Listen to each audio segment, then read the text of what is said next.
Welcome to the meeting room at Global TV Talk Show, a broadcast service of globalbusinessnews.net.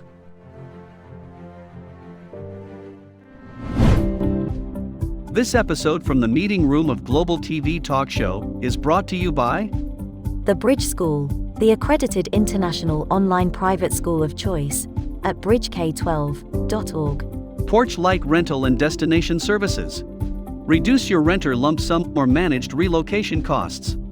Visit them at porchlightrental.com. And by airs.com. With our full range of services, we can help design and manage your international relocation. Find us at airs.com. Primestone Partners, featuring corporate, government, and developer housing solutions, as well as senior-level advisory services.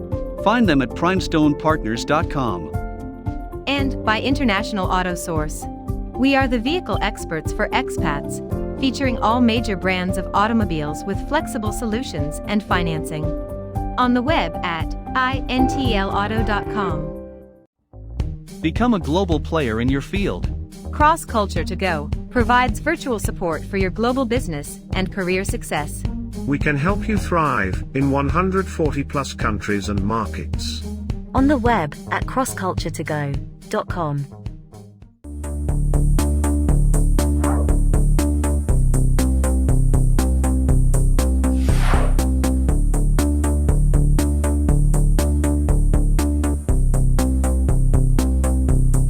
This is Ed Cohen in San Diego, California. It's a little past 8 a.m. in the morning here, and this is 1 September. Can you believe it's 1 September already? And the fourth quarter is on almost. So what's going to happen in the third and fourth quarter? Is business going to fall off because of the variant? Are companies going to be bringing people back? I know some want to and others don't want to. So we're going to have a discussion about that. And we're going to talk about DE&I. We're going to be talking about how leadership has to be different now that the COVID and pandemic has impacted everybody. And we have a really bunch of unique characters on this program today. And I want to be sure that all of you get to network with each other. So please shake hands. Yeah, hello. And use the chat thing below and put down your email, your website, your LinkedIn, phone number if you want. I have no liability whatsoever. Whatever.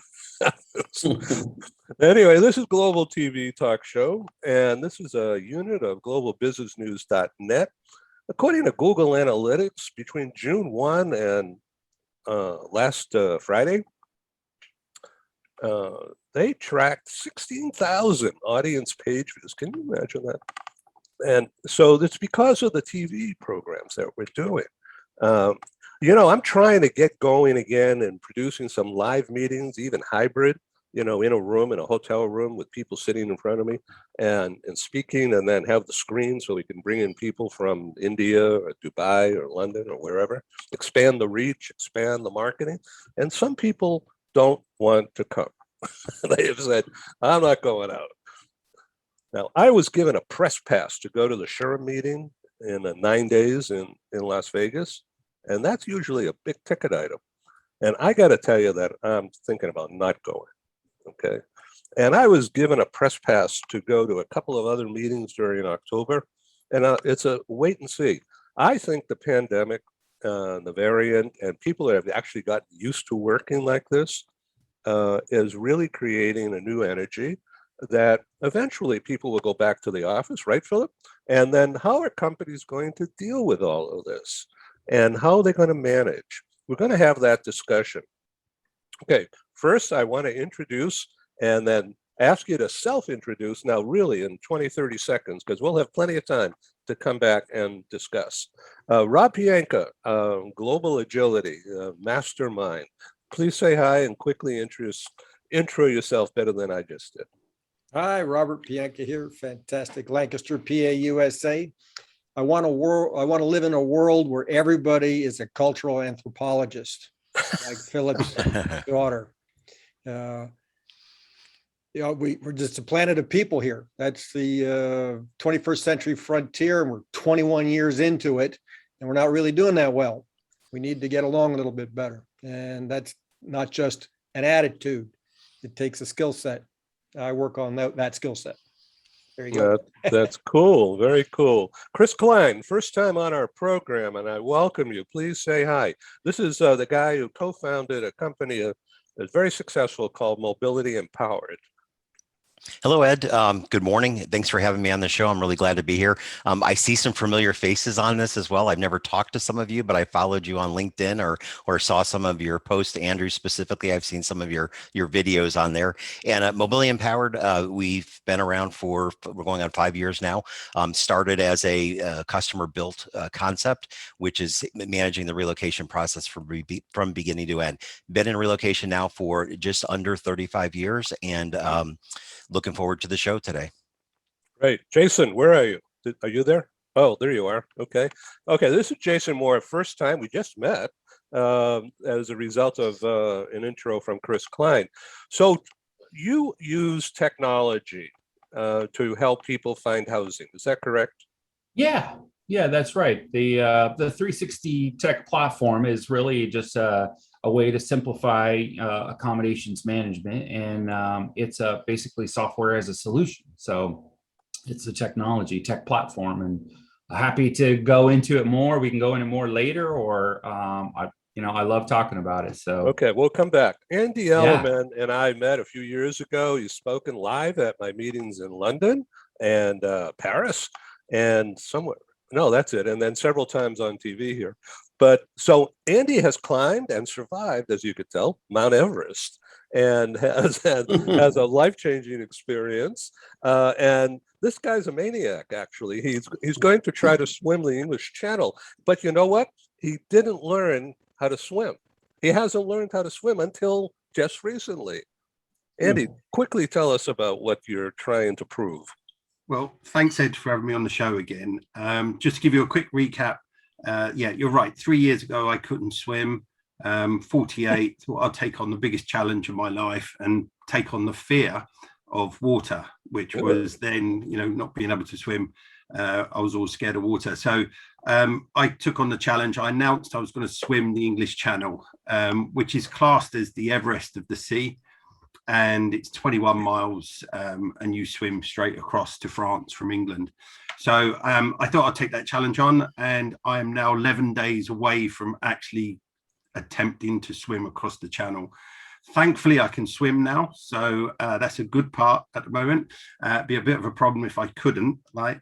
But it's been an amazing experience. But my day job, I actually work in global mobility for the AGS Group, a relocation moving company in 97 countries around the world, helping corporates to relocate their staff internationally. So yeah, it's a very busy day, very busy night, and a very busy morning.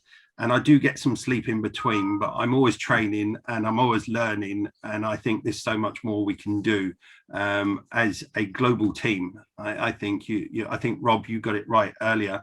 We need to be working more together as one on this planet. I think it makes a big difference. So I want to introduce Trent Romer. He's a new friend. We did a broadcast about 10 days ago or so, and he's got a new book. But before we get to the book, the guy's a CEO, a very successful third-generation company based in the Albany, New York area, manufacturing clear plastic bags. Now, Andy, that's your enemy in the English Channel, isn't it? All the junk and crap out there in plastic bags. Well, I'm part of the reason of doing this. I'm raising awareness on ocean plastic. But if there's any alternatives out there, and and some of these plastic companies at the moment are really tackling these issues because they realize it is a problem. So I'm not against them. It's just how we do it, how we as a group work together to make sure that we're looking after our planet. That's cool. Okay, Trent Roma has found an epiphany or something like that, and he's written a book, and it's a terrific book. Trent, please do about 30 seconds, and then we'll come back to you for a longer spiel here. But you're talking about circularity. In other words, no waste, reusable stuff, create value on a consistent basis. Trent, do you have the book? Can you hold it up? Yeah, I do. Yeah. Okay. Okay, finding sustainability. Okay, now what brought you to do the book? Yeah, so thank you, Ed, and I swam 50 laps in my pool this morning, Andrew. So I no sharks, and there's a shallow end. So I have a long way to go. Just real quick, we are a 60-year-old family-owned and operated business. We employ 70 people. I have 32 first cousins. So our business is very much family-owned and operated. So 60 years of history. And about 3 or 4 years ago, I really came to this crossroads, really spurred by the National Geographic June 2018 edition that said Plastic or Planet. And it really talked about ocean plastics. It talked about the problem at the end of life that we're having with the very product that we make. So that really sort of put in my mind, I have this preservation of the planet that is really near and dear to me, and survival of our company. So, you know, I was at this crossroads 2 or 3 years ago. So I began this journey, took me to 3 countries, 8 states, 3 national parks, to try and figure out what we could do to move in a more sustainable direction where we can marry survival and preservation. And that's where this circularity idea comes from, is the circular economy. That idea is out there. That's nothing new, but I think it's growing in popularity. And we've really used that as a perspective and a mindset to move forward. So we're going to come back, and I want you to explain, we're going to talk again about your Seattle Stadium experience. And this is hardcore stuff related exactly to sustainability. Yvonne Quay, thank you so much for being on our show. I think this is number 4. Now, you've been busy for a while. You lived in Europe, and now you're back. So you have a new book. Do you have the cover in front of you, the book you can hold up? No, I don't have the book to hold out because okay. the book is being printed as we speak, but you have the graphics. I do, yeah. Okay, I'll show them in the post-production. So what's the title of the book? It's called Whose Career? Yours, Mine, or Ours? Whose Career? Yours, Mine, or Ours? What's that mean? Well, it means basically it's for dual career couples, the main focus, and it's a conversational roadmap. Because often, in many ways, it is about women, that they get left behind when it comes to equity in the relationship. You know, when they are too high flyers and it becomes, is it you or is it me? Usually it's the woman who says, well, it's you. Or circumstances, sometimes with family circumstances, children, and all those things. So my focus in this book is particularly global mobility as people move, because in one sense, I see it on a continuum. Every dual career couple has that problem, but the people who move have it the most because you have barriers like work permits, languages, and things like that. And only one partner is invited to, gets the job. The other one has to look for something else. So it's trying to have that conversation. It's very important that couples, you know, sit down and work out how are we going to do this. Okay, so Yvonne, what's your day job about? Tell these good people. Oh, well, Andrew, I have a day job and a night job. The day job, I work at the World Bank Family Network, and we support our families, our staff and our families, the global footprint of the World Bank. So we're in 140 countries around the world. That's in the day. During COVID at night, I wrote the book. And I suppose after the book is launched at the end of this month, I will be working on marketing and promoting my book. So like Andrew, I have a day job and a night job. I'll help you promote it. So come back on the show. Thank you. Okay, so this is cool. All right. Now, Stephen Howard and I have known each other more than a year now, and that means about 365 days, but I think he's been on 360 programs. So I really appreciate your doing all this. And that interview you just did with the professor at Notre Dame, that was a good one. So this is Stephen Howard. He's author of 21 books on leadership and co-host with me on Strive and Thrive. Stephen, introduce yourself better than I just did. Oh, I thought that was great, Ed. Yeah, I'm an author, and basically my key focus is right now helping leaders understand that they, as Yoda said, they need to unlearn what they have learned about leadership coming out of the pandemic. They're what used to be called soft skills, I'm now calling essential skills: empathy, emotional intelligence, resiliency, tenacity. This is what will differentiate leaders going forward. Yeah. So this Professor Taylor that you just spoke with the other day, and we have that recording up on our site this morning. We'll be there within the hour after we get off. He teaches engineering students, and you're teaching them leadership. And how is that different today? Of course, what's your perspective? What's his perspective? Well, I love what he's doing. He's at the engineering school at the University of Notre Dame. And so one of their requirements is they have to take so many non-engineering classes. And so he's actually teaching them leadership and what it means to lead people. I mean, he and I have a philosophy that Vice Admiral Grace Murray Hopper from the US Navy said one time: you manage things and you lead people. And Professor Taylor and I have the same philosophy. And so he's telling them that you're going to manage projects as engineers, but you're going to have to lead people. And that's a whole different kettle of fish, basically. So I love what he's doing over there. Right. Thank you. We're going to come back. Okay. Philip Berry and I have known each other a long time, more than 20 years. We first met when he was with Colgate-Palmolive. And he spoke at a conference I was able to produce in Paris in '99. And the conference was a huge success at the Méridien Montparnasse. And from that forward, we've maintained, I've been thankful to be able to maintain a business and friendship relationship with this gentleman.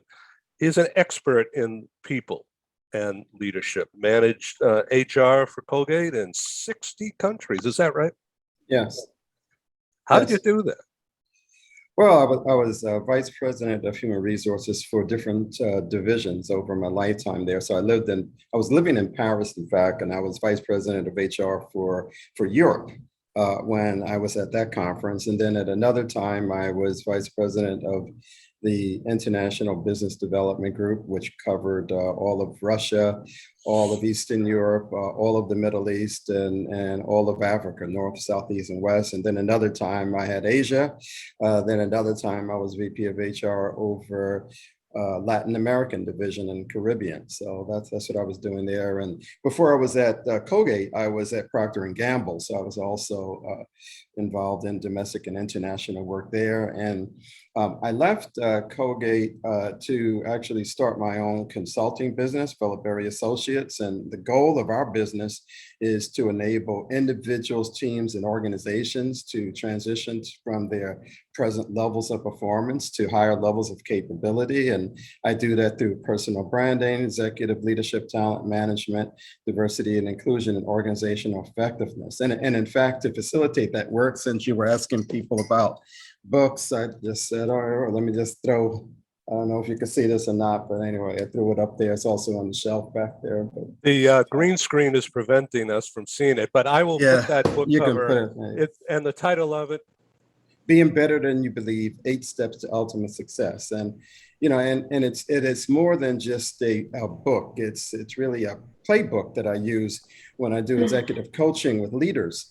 And so I'm very interested in some of the things that we're talking about, because when you talk about even diversity and inclusion, I approach it from a global basis, looking at cultural competence across the world. And in fact, as I moved, a number of you were in relocation, when I would move an individual from one country to another, and Yvonne, this goes into your work, the success of individuals was not based upon their technical skills. It was based on how the family was able to transition, effectively and adapt, and survive and excel in the country that they were in. And those are the type of skills that I look at, because we're in a global economy. We have to do these things much more effectively than we've been doing them before. And I'll talk more about that later. I don't want to tie up the time on that. But. Thank you very much. Oh, pardon me, I'm coughing here. Philip, pandemic has impacted companies and people. And, you know, a lot of people, whether they're vaxxed or not, they're afraid to go back in the office. What's your take? How should a manager be a manager? How should the executive tell the manager what to do in dealing with this? Now, before you get to that, you obviously had more than 1 million miles on Delta or wherever you flew or however you flew, but you used teleconferencing years ago. So Zoom kind of thing is not new at all to you. When you were managing in Czechoslovakia at that time, or Colombia, Brazil, India, Russia.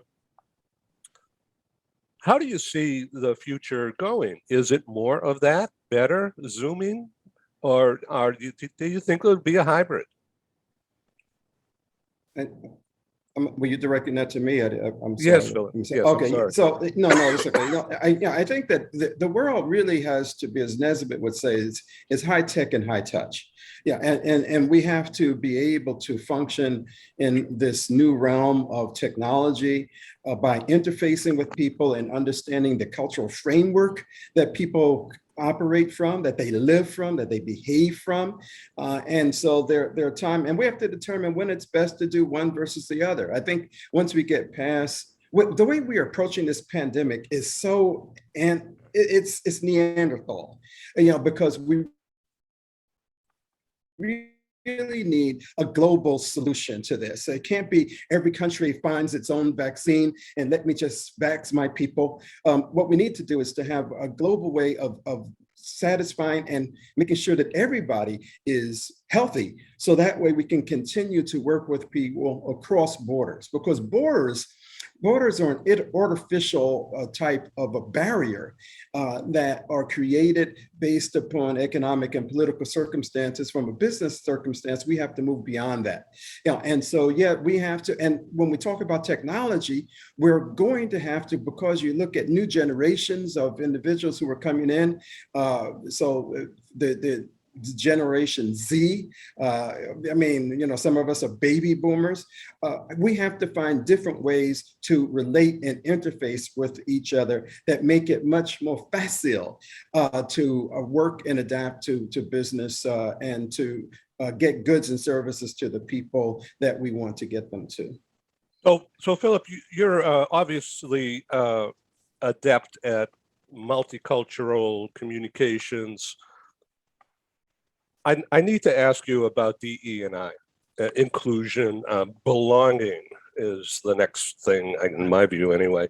So I was reading that you encourage company executives to take a team approach to discussing in their ranks DE&I and getting teams together to further develop the idea rather than a top-down. Is that correct? Yeah, I think that, yes, that's correct. But however, let me demystify diversity, equity, and inclusion.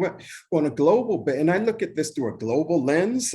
That's why I mean, it's easy for me to deal with this topic, because when you look at things from a global lens, you understand that there are different consumers and also colleagues and people who are in each country. We need to understand what motivates them. We need to understand how you communicate across the chasm, across the barriers that we have, because there's a chasm that exists between people, you know, in terms of not understanding the country and the national and the cultural framework that they operate out of. We have to get beyond that, you know, and so in the US, we really hung up on a number of those things. I think that we're making some movement.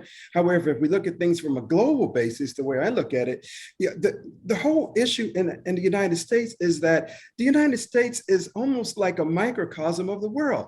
It's not one-dimensional from the standpoint of the type of people that are there.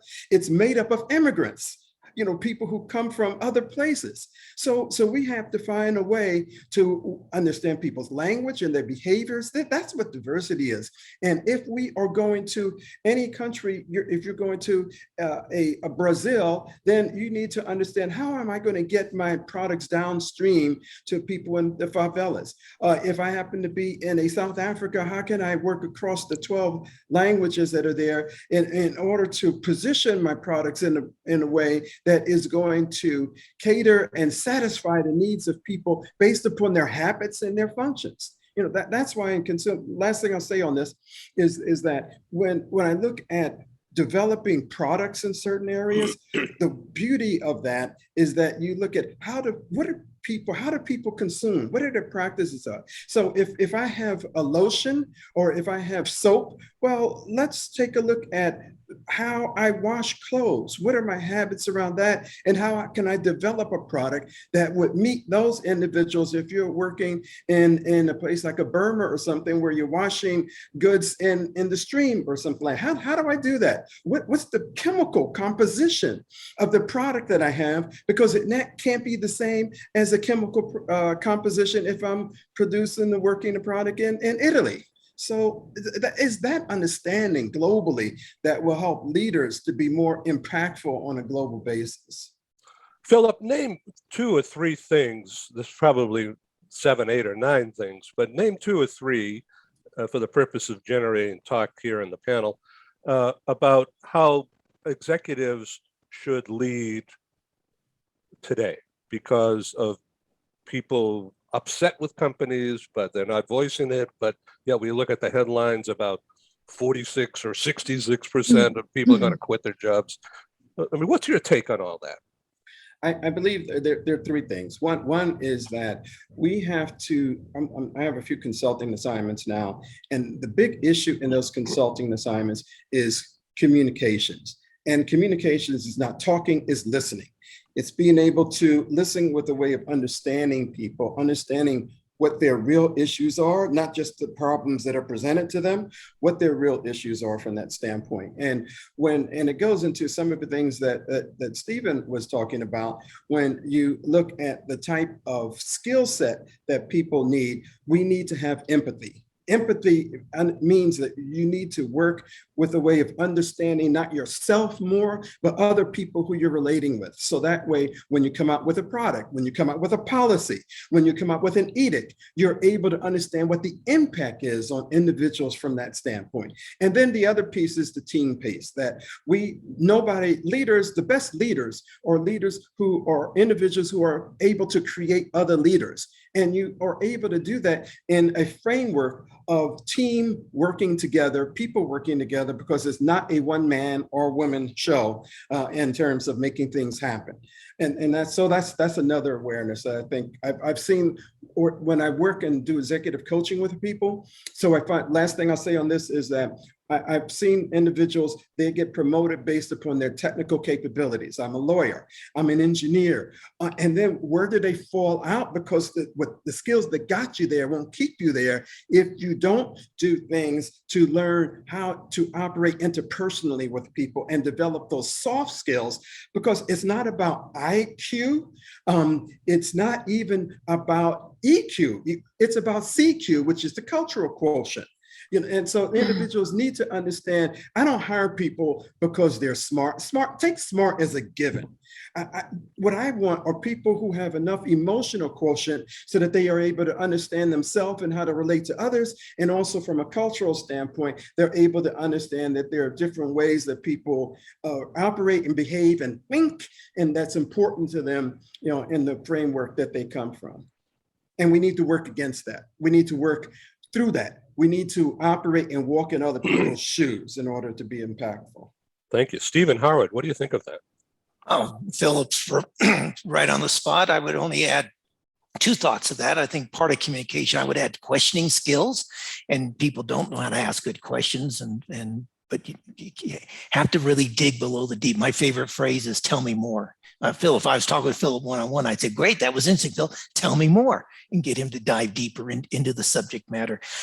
He's absolutely right. The skills of the future are not technical because technology is changing too fast. The skills of the future to be successful as a leader are behavioral, and that's going to be critical to any kind of leadership success in any organization, profitable, non-profitable, charitable organization, government organization. It's behavioral skills. Chris Klein, you're a tech guy. What do you think of all this people stuff? Oh, you're on mute. You know, if anybody's keeping score, I was the first one to actually be told I was on mute for the call. So never want to be that first person, but I guess I am. You know, there's a lot of confusion just around our product in itself. Is a lot of people think that, well, you're high tech, which means low touch, which means there's no human element to it. But I continuously challenge that thought, because I look at it and what we've developed is that we want to communicate more. You know, it used to be in relocation is the only way you communicate with somebody was by the phone.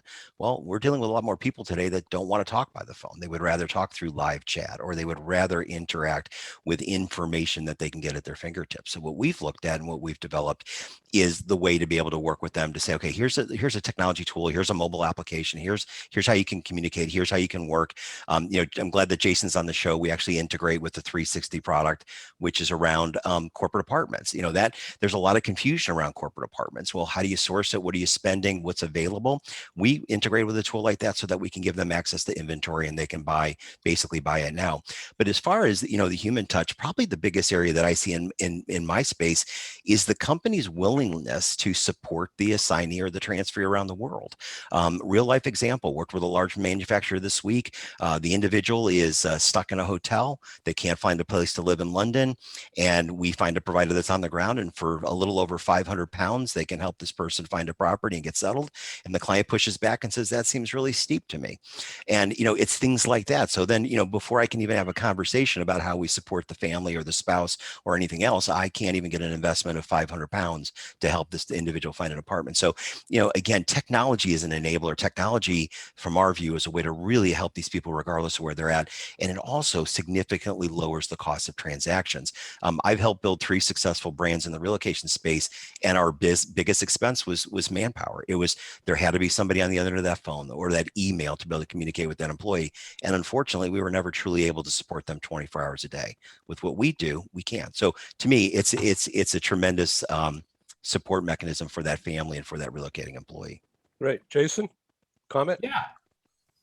Comment. Yeah, I completely agree with Chris. And in our company, we've really embraced the, you know, the tech solution, but also with the, you know, the high touch element, as Chris mentioned, because all of our solutions, while yes, we provide it through this tech platform, the 360 tech platform, each time a user or a client makes requests in there, they're actually assigned a housing consultant who will take them through their entire process to get them into the, you know, accommodation that fits them best. So, and that really goes with our culture of kindness, which informs our, you know, our entire company culture. And we've been very fortunate and lucky. And I think a thing that a lot of companies might have struggled with when the pandemic happened, and still now are struggling, is their ability to scale their business to match what was happening with the pandemic, and able to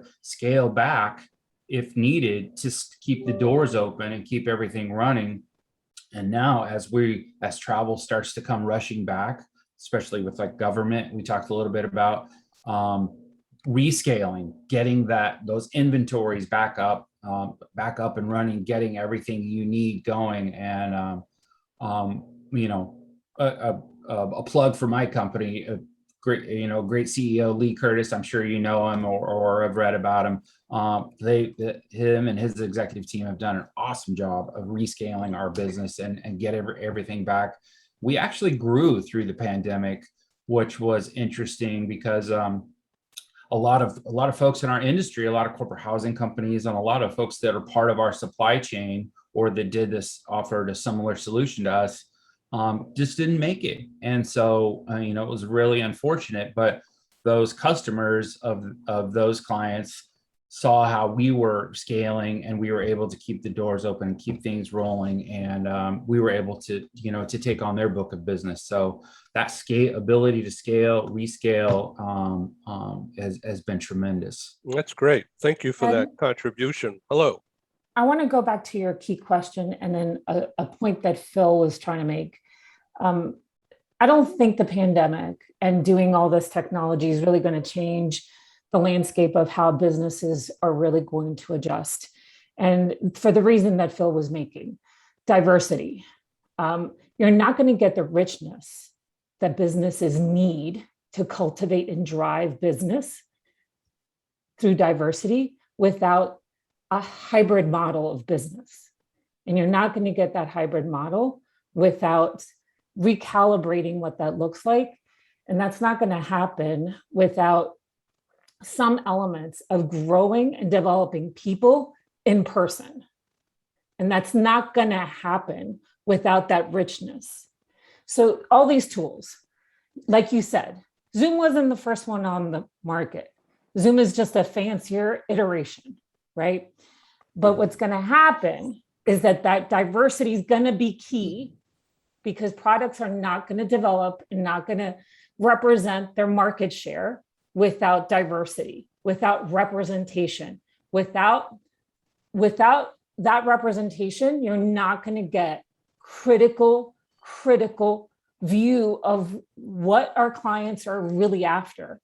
So our employees really need to be in the thick of it and really growing and developing and having that through diversity, imagination, and brainstorming and creativity really flourishes. And I think that's the key of what I was hearing and what I understood from Philip. And I think what a lot of strong leaders are getting at, and that's not really going to happen without a lot of the people on this call, which is they're driving. And like when I consult or I work in my immigration and mobility programs, I'm really partnering with diversity inclusion programs, because we're trying to push talent to be diverse. We're trying to get talent from around the world because we want people with diverse ideas.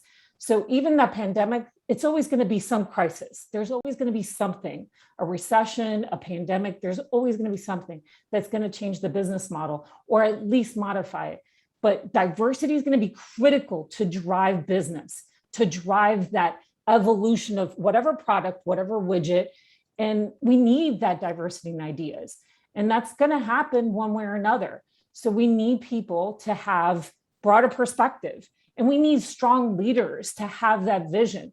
And that's not going to happen necessarily through a screen. And we need that richness of people to have that true understanding of where customers are coming from. And I resonate with what Philip was saying, because that's never going to go away. That's never going to be through 100% through a screen. I think a hybrid model is the way. And a lot of, the mobility and immigration sector has to be current on how are we going to make that palpable for the people that are actually going to go through it, whether it's a pandemic or whether it's going to be the next thing, right? Because this is not going to last forever. And so I kudos to those that are working through diversity and inclusion. Kudos to those that are in talent, trying to navigate what does that look like from a talent perspective and pushing that agenda globally, because it is a global statement.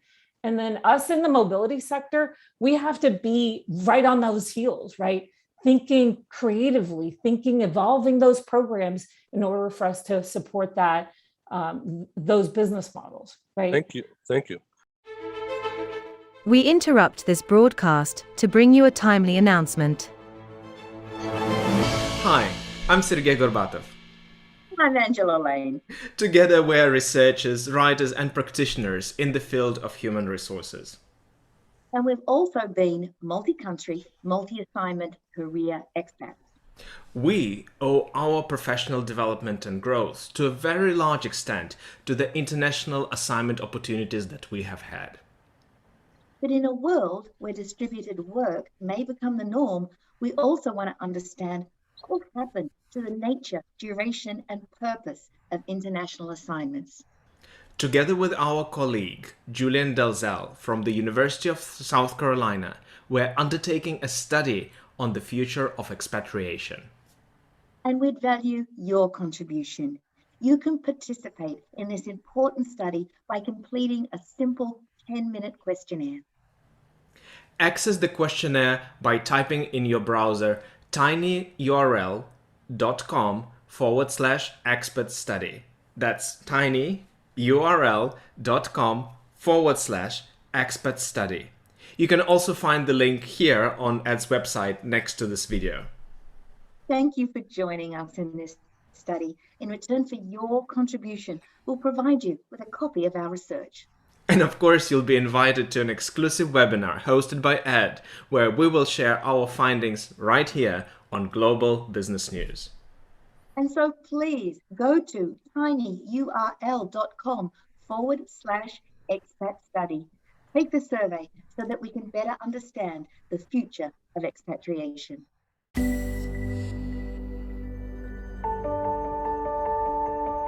Something that's really neat is that the Bridge School partners with various organizations to provide learning for their students. For example, we partner with a major ballet company, and we are able to enroll several of their students into our school. So now not only is the student able to participate in a school and have a seamless transition while they're very active in their ballet career, but now they have other dancers that are with them that are doing some of the same courses. So it's almost becoming a camaraderie where they're taking similar courses, they're working together on their ballet, and really being able to form this great partnership with these organizations to provide a needed service. A lot of times there are student athletes who will spend hours and hours at the gym or at the basketball courts, wherever it is. And if they're attending a traditional school, they're in school from 8 to 3. They get a quick snack, and then they're at the gym for 3 to 4 hours in the evening. Coming to us and having that partnership, they're able to break that up throughout the day. They can have a morning practice, get some schooling in, have an afternoon practice, finish their schooling in the evening.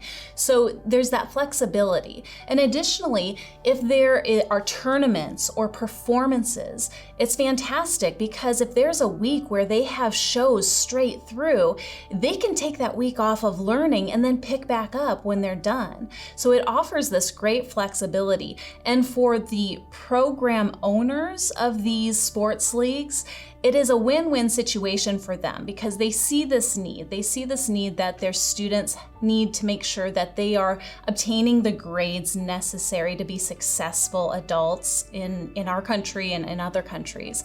But it provides them an environment where they can be successful at both.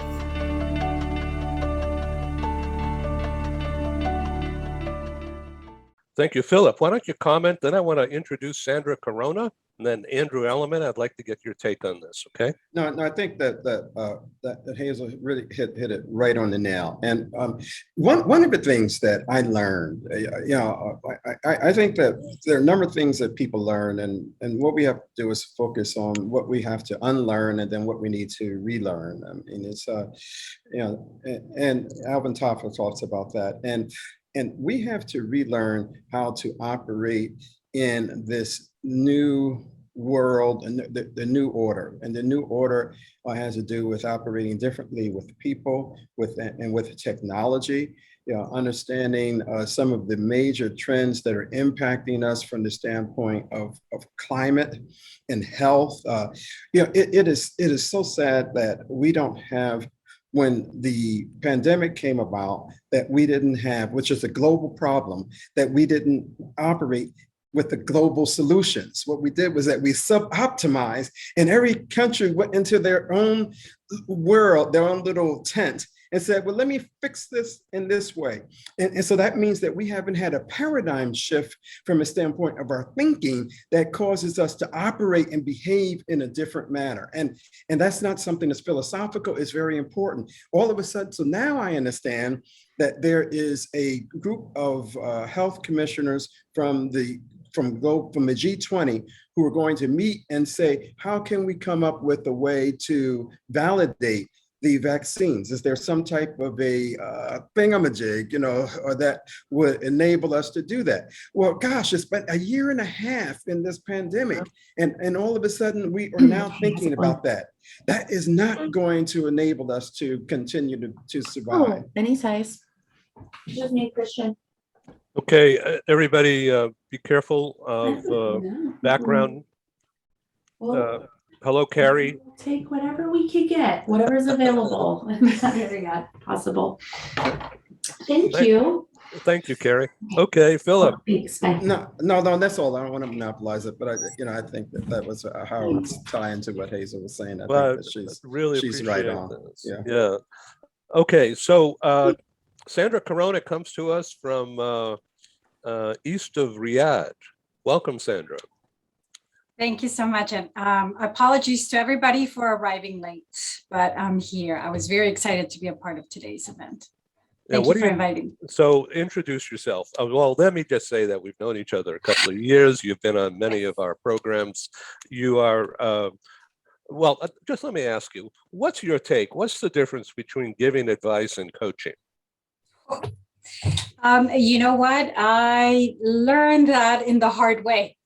One of the things that I thought that I could do was coaching, right? Because I always liked the sound of my voice. I thought, hey, people are always asking me, what do I think? So it was always easy to give the solution. It was always easy to just tell people what to do, because that's what we do. We're always uncomfortable with silence, and we always want to tell people, don't do that. You're always trying to save people.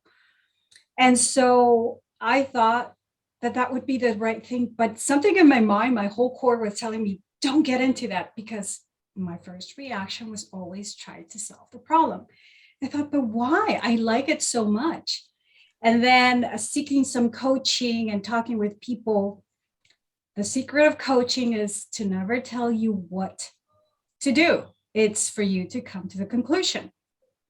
And all of these coaches, including Stephen Howard, amazing coach, he would always, he would ask me all these amazing questions, but I just was like, why am I not getting it? Why do I want it, but I cannot do it, right? Because I was always holding back till somebody said, well, maybe it's not your thing. And I was like, what do you mean it's not my thing? This is my thing, right? And then suddenly, after all this coaching, it hit me. And I have to say, I have to thank Michael Bungay for his book. I even have it here, for the coaching habit, where he explains the difference between giving advice and coaching, which is coaching is just telling people what to do, and coaching is guiding the person through the process, right? That was it. And that's when it hit me. I was like, oh, so are you saying I don't have to tell people? I don't have to feel responsible for people's things? I can just ask questions and get paid for it? I'm in. And that was it. I mean, it was so simple. I mean, it is simple. It's that. Andy. Yeah.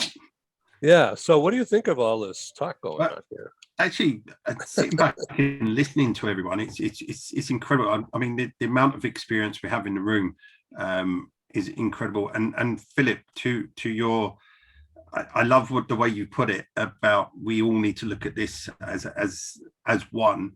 And I look forward to the day that we actually find aliens, because I think then we'll actually create ourselves as one race of people. And I think we're not far off of that maybe, but it's that whole, we need to work together to make it happen correctly. And I think the pandemic has just speeded forward for a lot of people what we need to be looking at for the future. I look at it in a positive way rather than a negative way, that actually it's made us all step back and look at where we are as ourselves. And technology is definitely getting better by the minute. The screens is great. I mean, if you think about when we first started the pandemic, this would be freezing 4 or 5 times and we would be looking at a steel screen. So look at technology has really come ahead. And I think technology is very important for the future. Having said that, interaction with people, we're social animals. We need to have interaction. We need this. I mean, even all of us on here now, I don't know about you guys, I look forward to being on these meetings because it's interaction with other people. And recently I found here in London, the regulations here for us, we couldn't start meeting people again and going out more. And I work in a development side with clients, and I put out there, would you like to meet or go for lunch, etc. And believe it or not, people want to do it. they're not holding back. They're actually where it used to be difficult to get someone out for a meeting, they now want to come and meet me. So I see a different side to it, that we are social animals as we are, and we need that interaction. I mean, I did meet with Yvonne not so long ago in London, didn't I, Yvonne? And it was great to meet up and see each other in person. So I think as a group, and as we move forward, I think technology will definitely have its place. The hybrid model will definitely have its place. And the last thing I would like to talk, if I may, is when I started my swimming journey, and I will come back to this, I had a huge fear. My fear was water. I didn't like being out of depth. I didn't like being not able to swim. So I took on that fear. And I've been exploring what fear is all about. And now take it to the pandemic. There's this huge fear of people returning to work, this huge fear of going back into the office. But the fear is also on the other side. It's the fear from the organization itself. Will they offend that person by not asking them to come back into the office? Do they need to think about it differently? Is there a fear of sending that person on an assignment? Because if we fall into another pandemic, what happens? So I think fear grows within, and it's a huge thing. I'm still trying to explore it myself, and I'm not a scientist or anything. I'm just trying to work out how does that fit into everyday life. And I think fear creates doubt, and doubt creates fear to a point of we get wrapped up in what's right and wrong. And I think it goes back to what you said, Philip. You need to sit down and actually look at the organization and ask them what they're trying to achieve and what's the benefits of sending them people. I think for some organizations, they'll have to send people overseas still for that job. There's other ones where they could be more flexible and have them work from home. But then, it's not as simple as that. But I think we need to start, really getting into those organizations to say, okay, what is it you're trying to achieve? And will that work for the company? But also, will it work for the employee, the assignee? Because I think at the end of the day, it is teamwork. You need to have a teamwork, not just in a team in an office, but teamwork as a company and in teamwork as an organization globally as well. So this program is called Becoming a Global Voice for Change. Andy Elliman, you're the epitome of that. Yvonne, thank you so much. We're going to continue this. Philip, I know you got a hard close in about 8 minutes. We're going to be joined by some other people at the top of the hour. And I know, Chris, you've got to depart also. So just thank you for coming. Let's proceed quickly. Philip, thank you. Yeah. No, thank you. I want to make a comment just briefly based on what Andrew just did, because there's a real epiphany that we can get from the fact that this is a man who was it 50 years old and you decided that you wanted to swim and didn't do it before. And so that's very telling, because like I'm 70 years old, right? And the fact is that I am still learning technology. I'm still growing. And organizations need to be able to know how to continue to use all of their human resources. That's a whole nother side of diversity, and that just because an individual happens to be 65 doesn't mean that we should ship them out to pasture. There's more that they can continue to contribute to an organization, but they could do it in a different framework.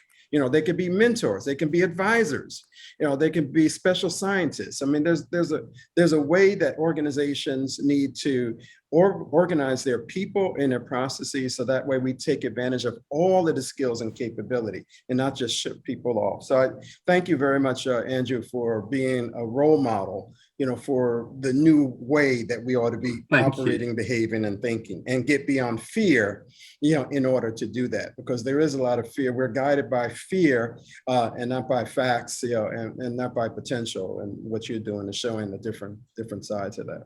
So I want to jump in here quickly. Go Ed. Wait, just 1 second. Believe me, I'll go right back to you. But 21 years ago, my company, which at the time was publishing Global HR News magazine, awarded the Communicator of the Year award to several people who were on the cutting edge of communicating using the internet going back, 21 years ago.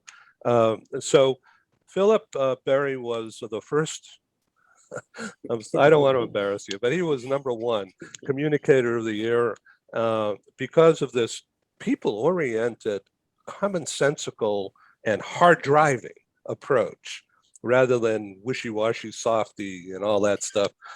He, as you can see, Philip Berry is not wishy-washy or softy. So Philip, again, I don't mean to put you on a pedestal here or embarrass you, but as you look at leadership today, and I want Stephen to talk about it after we talk with Yvonne. So Philip, quickly, I know you've got 6 minutes left here. If you could take a minute or two. And if you could summarize, there's like 3 or 4 or 5 things that bosses really got to keep in mind without any BS, just really lay it on. I think there are a few things that are important. And one is that we really need to review and revise our thinking processes.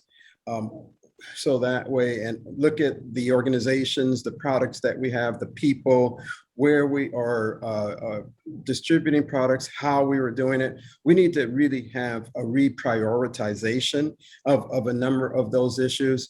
And then what we need to do is to reimagine a new framework that will enable us to be more impactful in the future state than we are in our current state. And this is like an everlasting model that we have to keep in front of us, that we're always doing that. So the status quo doesn't mean that we stay the same. The status quo means that we embrace change, and we do it with that type of a lens of reviewing, reprioritizing, and then reimagining how we want to operate and where we want to operate, what our products are going to be, what skills our people might need, how we're going to market and how we're going to promote our products, all of those things. So I'll just sort of keep it like that, but there's more to it, but that's something that I always sort of keep in my mind, even as I'm working with organizations when I go in and consult, and I say, here, okay, let's review, let's reprioritize, and then let's reimagine.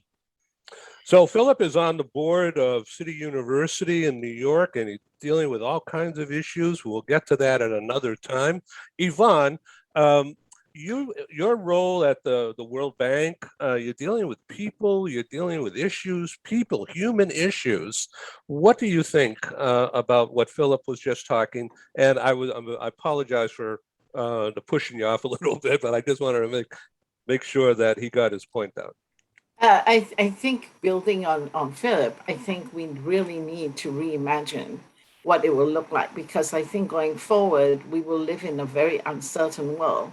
And I think, to me, one of the key leadership skills for the future is how do you navigate people and organizations through uncertainty as the leader, because you don't know what is going to come at you. So you need clarity. You have to be really, really clear what you're all about. The service you offer, what you want from your people, and what you will give to your people. I think that's so important, because when people are uncertain, everything is all over the place. And I think the other issue that is very difficult as we navigate hybrid is feedback. And I think leaders have to ask for feedback, not keep on giving feedback to all and sundry, but is to really ask people, what do you want and how can we do this going forward? And it has to be a big we. And I think that's the key leadership skill, I think, is navigating uncertainty. To be certain when everything is uncertain, you need a lot of clarity for that. That's my 2 cents. That's my 2 cents worth. That's a great thing. The thread between Philip, Andrew, and Yvonne that connects all 3 statements is that a leader needs to be strong enough to be vulnerable.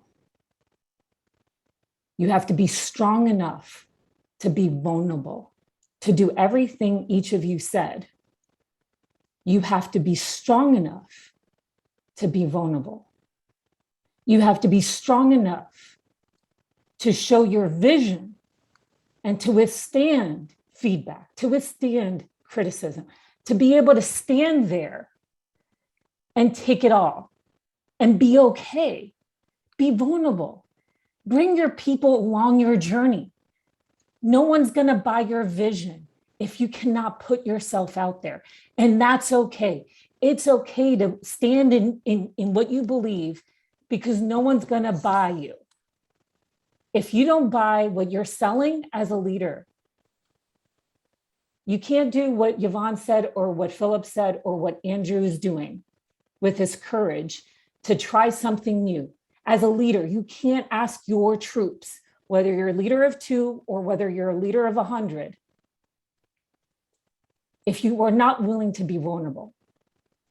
Okay, I want to jump in. Sandra, you have some personal experience. You're for some years you've been in Saudi Arabia, and you'll be there a little while longer, and you're trying to launch a coaching career. So what do you think of what Philip has said, what Yvonne has said, and what Hazel has said? So, the other day I was listening to a person. I can't send names or anything like that. Otherwise, it would not be good for this person. But this person is a manager. And I was listening to the conversation. We were having a great conversation. And on the moment that this person, being a manager, is at that moment that we're talking, is experiencing what Philip, Andrew, Yvonne, and Hazel were talking about, that right now people are experiencing shortening in people. And so the only way right now that they can train is virtual. And then there's really no time, because you have to be hands-on, because there's a shortage, I'm sorry.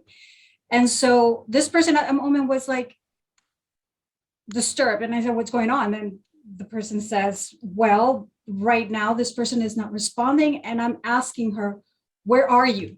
What are you doing? Why are you not answering?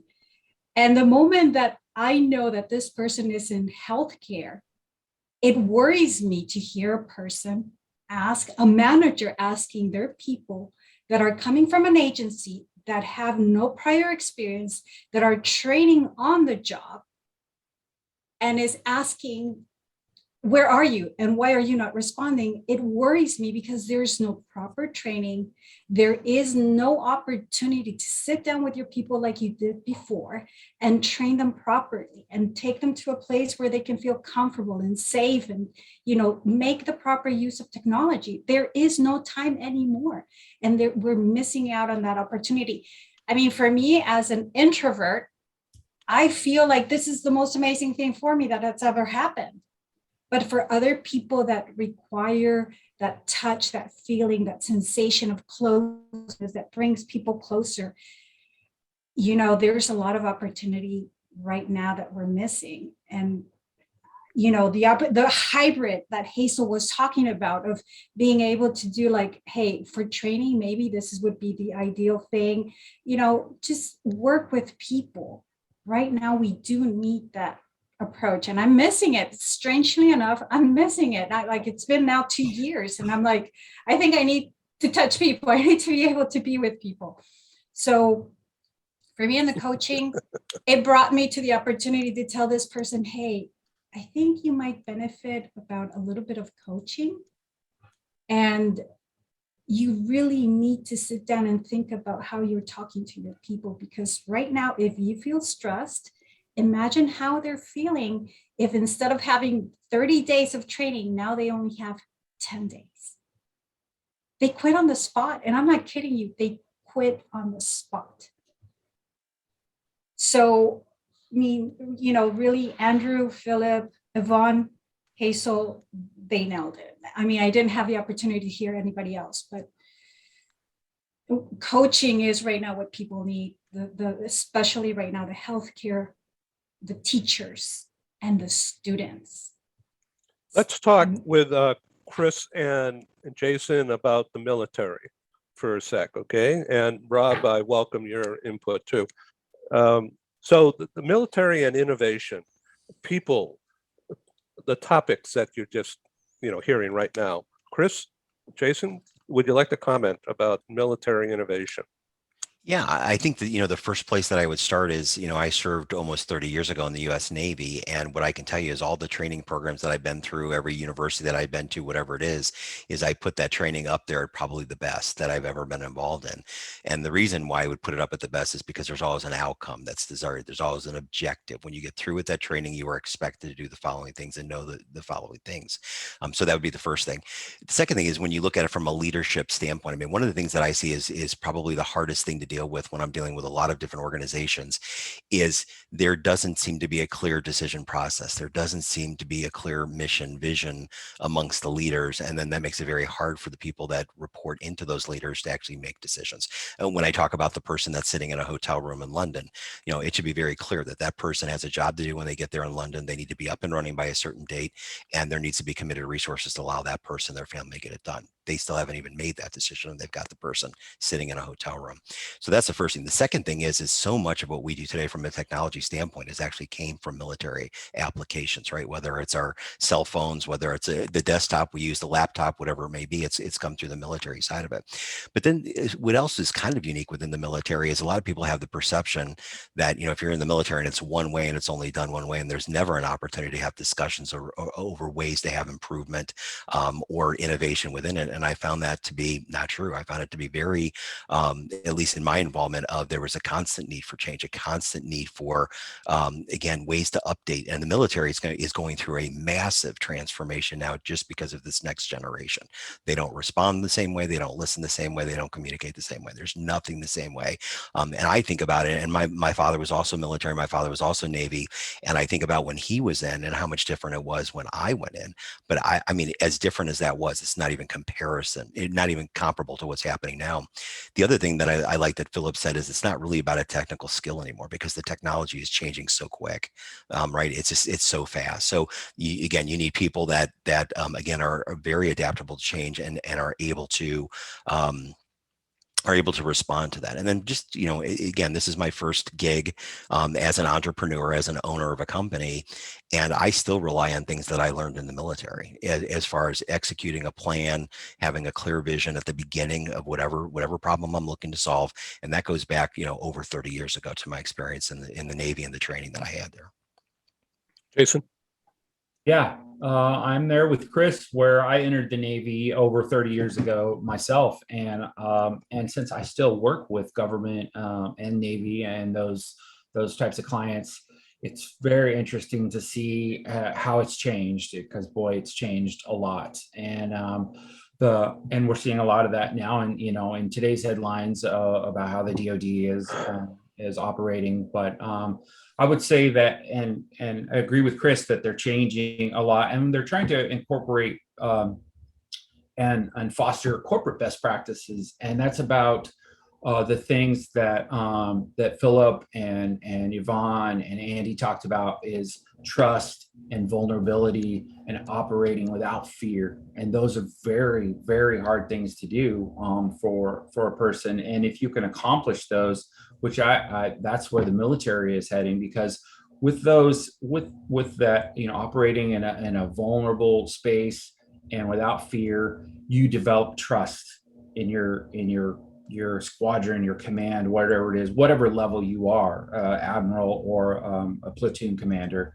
And once you get that trust, then you can develop, positive debate within your troops and get everyone together. And once you get that positive debate and collaboration and really can, focus on a commitment to a shared vision and a shared goal, I think that's very powerful. And once you get to that, everyone's in it, committed to that shared vision and goal, then now you can have accountability. You can hold folks accountable, they can hold you accountable, and everyone can be accountable in that way. And with accountability, you're going to get the results. And that's what we're all after, is those results. So I think that's where military is driving towards. And I think those have been some tenets of corporate leadership, for decades, I'm sure. So, but that's where I see it going now. And with the military. Thank you for that insight. Rob Pianka, do you want to comment on that? Yeah, my perspective is a little bit different. I was raised by a Middle East expert for the U.S. Army in the Middle East. And rather than join the military, I did humanitarian assistance work, muddy boots work in conflict zones. And I was often managing the relationship between humanitarian assistance organizations and militaries, belligerent allies, whatever. And it got increasingly messy as militaries decided that nation building and hearts and minds work was relevant to their mission because it degraded the safety protocols and safety strategies of humanitarian assistance workers who get identified with belligerents in the conflict when that happens. And I look at the military, especially the U.S. military, as at the top of diversity work in the United States, but they get in deeper into what I call diversity squared, global diversity, than almost any other organization or institution in the United States.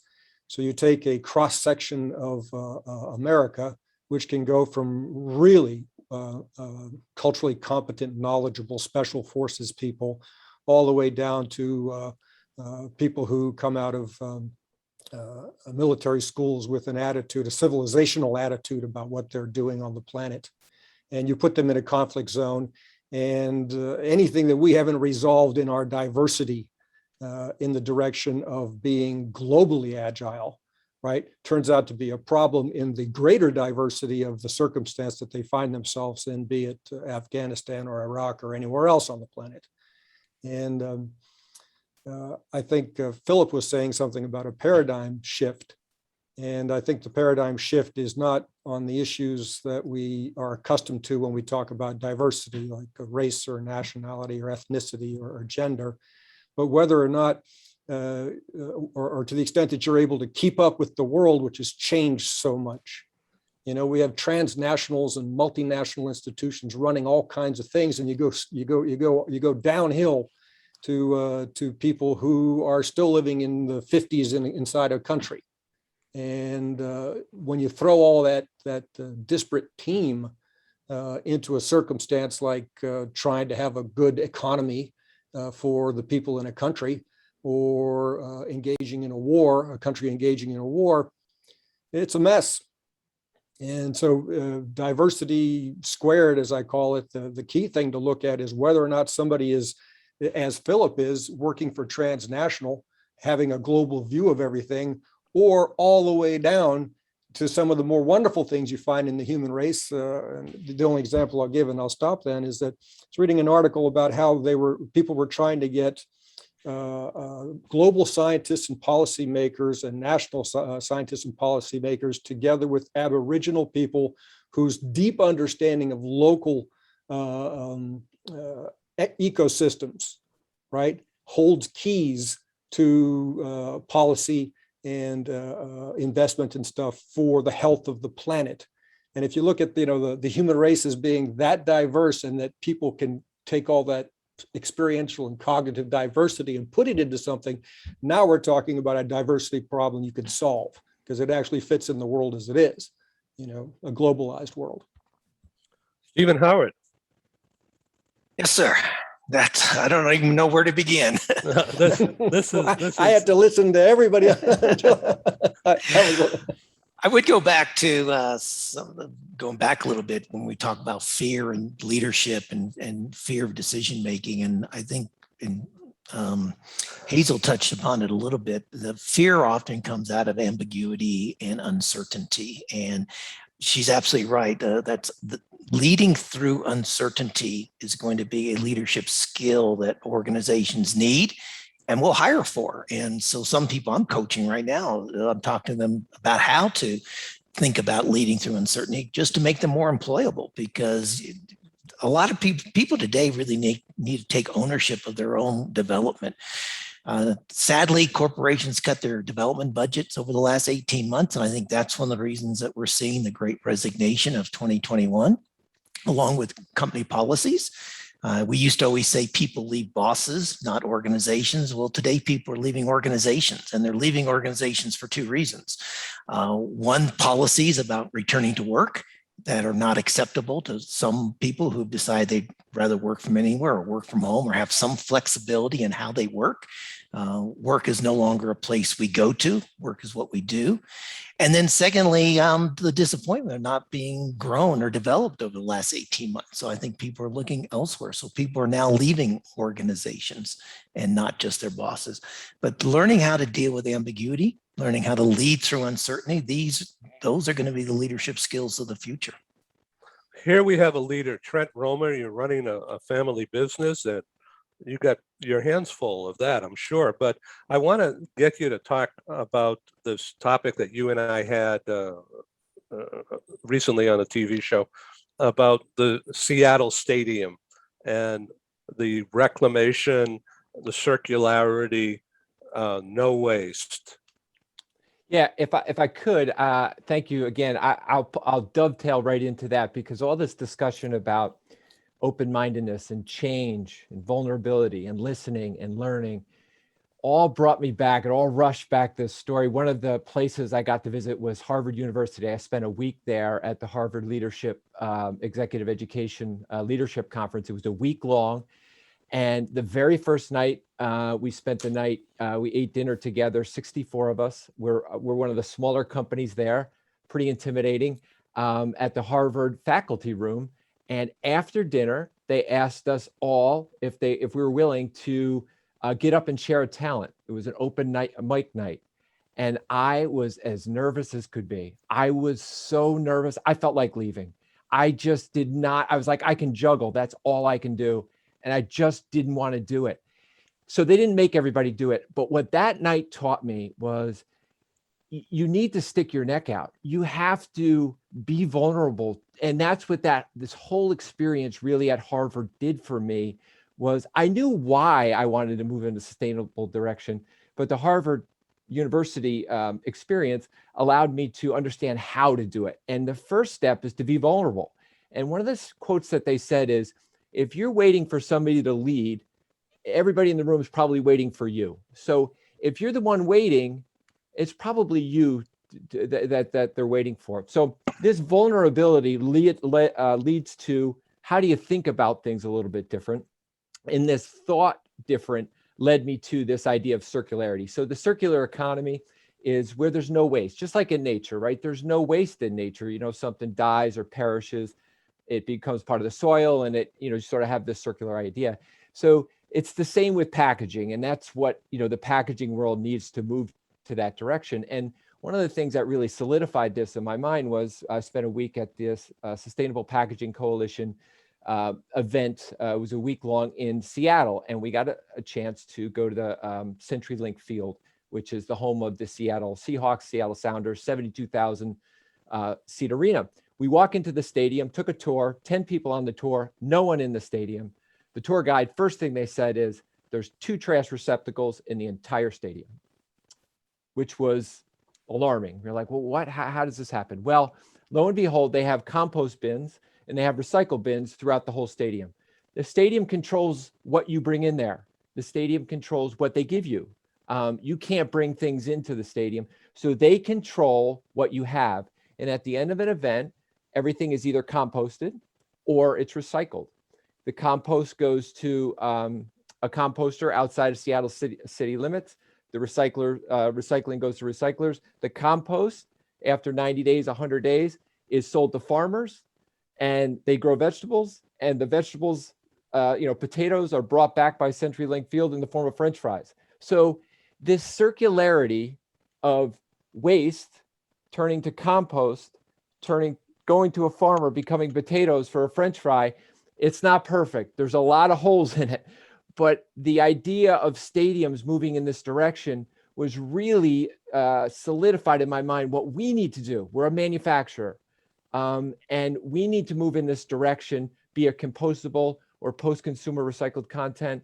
We need to develop our products and push them out to our clients and give them options to fit this circular narrative. I know that was a mouthful, but sort of that was a summation of sort of the framework in which we're trying to operate our business now. Well, I wish I worked for you when I was younger, boy. So Andy Elliman, you're going to be swimming in the channel, a lot of plastic there.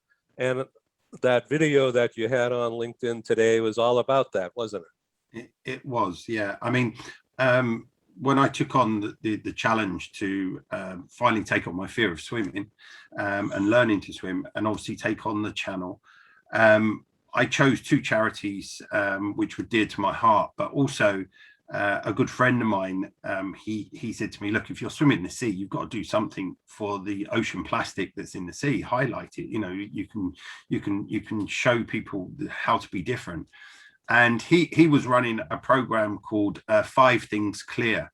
Very simple idea. You get everyone to pick up 5 pieces of rubbish a day, you know, on your way to work, or you're taking the children to school. Everyone can pick up 5 bits of rubbish.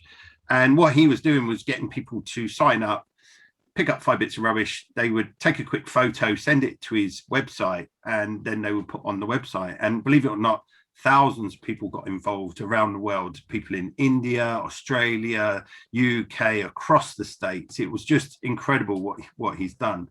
And I just loved the idea because it was a small little thing that you can do that will make a difference. Now, you know, you probably think right now, picking up 5 bits of rubbish, how's that going to make a difference? Well, you know, you get 500 million people picking up 5 bits of rubbish a day. That's a huge amount of rubbish being collected and put into bins and actually cared for. Having done the last 3 years of training to learn to swim the channel, I've obviously spent a lot of time training in the sea. Only last weekend, I was in the sea for 7 hours on the Saturday, 6 hours on the Sunday. And it's cold water. I mean, it's freezing cold water, and I'm in a pair of Speedo trunks. So your body has to adjust. But yeah, you're right, there is rubbish in there. And one of the biggest things is microplastics. And this is when, you know, even in the landfill, we put plastics into landfill, and then eventually it ends back up in the sea. Everything ends up back in the sea, you know, or majority of it anyway. So, and what happens is the sea wears the plastic down, and then you end up with these little micro balls, microplastic, you know, and the fish eat it, and you know, and then we go and catch the fish, and then we eat the fish.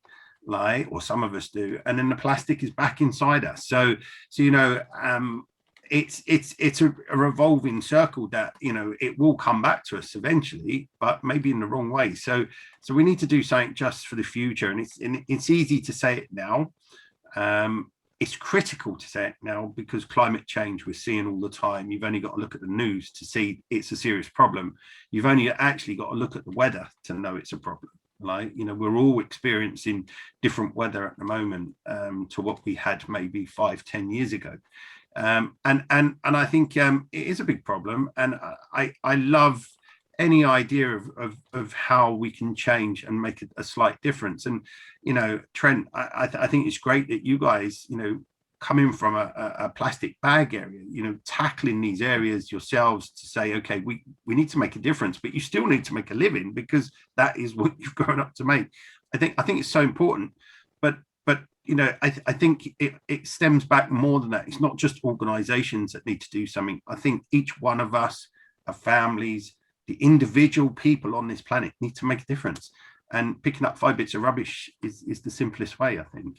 So. Andrew, if I could just, I really appreciate it. One of the comments that I've gravitated to and really means a lot to me is, if you're not buying recycled content, you're not recycling.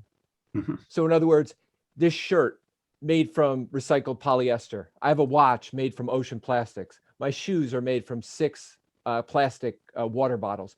So if we can all become a little bit more in tune with buying recycled products, that will pull the demand through the system. So now the recycling infrastructure has a demand to create it. And now any kind of rubbish or trash you see actually has value. I know this is a little Pollyannish, but that's the idea, is if we can pull it through the system, get a little bit of government interaction, now it's not trash, it's a resource. And so that's the thought or the idea of this circularity. Yeah, I think you're completely right, and I'm the same as you. I'm conscious now what I buy, and I look at where did it come from? Is it good to go in the washing machine?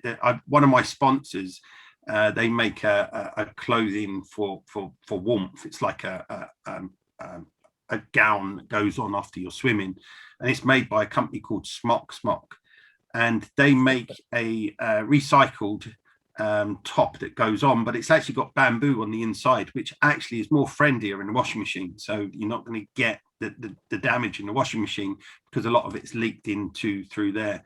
There's another great company at the moment. The biggest part of plastic in the sea at the moment is actually fishing nets. It's the trawlers nets that is causing the biggest problem. You know, we all eat fish, so we're all, well, most of us, I imagine, eat fish. So we're all to blame, right? Because our demand for fish is great. When we go to the restaurant, you want a nice piece of fish, but it's been caught in the sea. And some of these trawlers, you know, the actual trawlers lines get washed up on the beaches, and it's the biggest part of plastic in the ocean. There's a company at the moment that I really love. It's called Waterhaul. And they've been collecting the nets off the beach, and what they're doing is recycling them and making them into designer sunglasses. And I just think it's fantastic. You know, I have no problem buying a pair of glasses that cost X amount because it's been recycled in that way. I'd rather do that than go to a company that maybe just makes them because they're fashionable. But yeah, I think it's a great idea. But there's lots of companies out there at the moment doing these type of things, and you get used to them. So. Edwin's got his on already. There's 99 cents. So that's cool. So that's a conversation stopper. So Yvonne, Yvonne, your book is coming out in about a month, right? Yes. Yeah. Hopefully. There are no hopefully. issues. Yeah, we should be out first week of October for sure. Okay, and the name of the book again? Whose career? Yours, mine, or ours? And so pick out in your mind, this is unrehearsed, everybody. Pick out in your mind one chapter that you think is very cool and you want people to know about that one chapter right now. Right now, I think it is chapter 4, which is the case studies, because I interview and analyze how 6 couples have moved around the world and kept their careers intact. And they are all very, very different career models. And one of the common factors was that they all had to have done it for at least 15 years and move at least 3 times. I mean, one move is difficult, but it's no great tricks. It's when you can do it 3-4 times and still sustain, you know, your career. We have one case study where it was a he who decided that he wouldn't work, but he would support his wife. But it's a very interesting one to read because he is a very successful accompanying partner who really has that sense of self and no issue about letting his partner be the high achiever. And so we have a selection of 6 different ways to do it. So I think that's the one, because I think each couple is unique, but to your own stories, to your own choices, your own preferences. But I think the 6 models give you a way forward to sort of say, hey, they've done it. So what can we pick and mix for ourselves, I think. So these are people who work for the World Bank in some Oh, way. no. Cross section. Some do, some don't. Yeah, okay. I made it very a deliberate choice not to have everybody from the same organization. No, they're across private sector and public sector, and they're not all from the World Bank. No. Okay, this is not rehearsed. Sandra, you're an expat. And is it a prison sentence? I think when you're not prepared, to be honest, when you don't set your own expectations. And I mean, to be honest, as an expat, as a person that is coming here through a company, you really do expect for the company to do the process for you. And companies fail.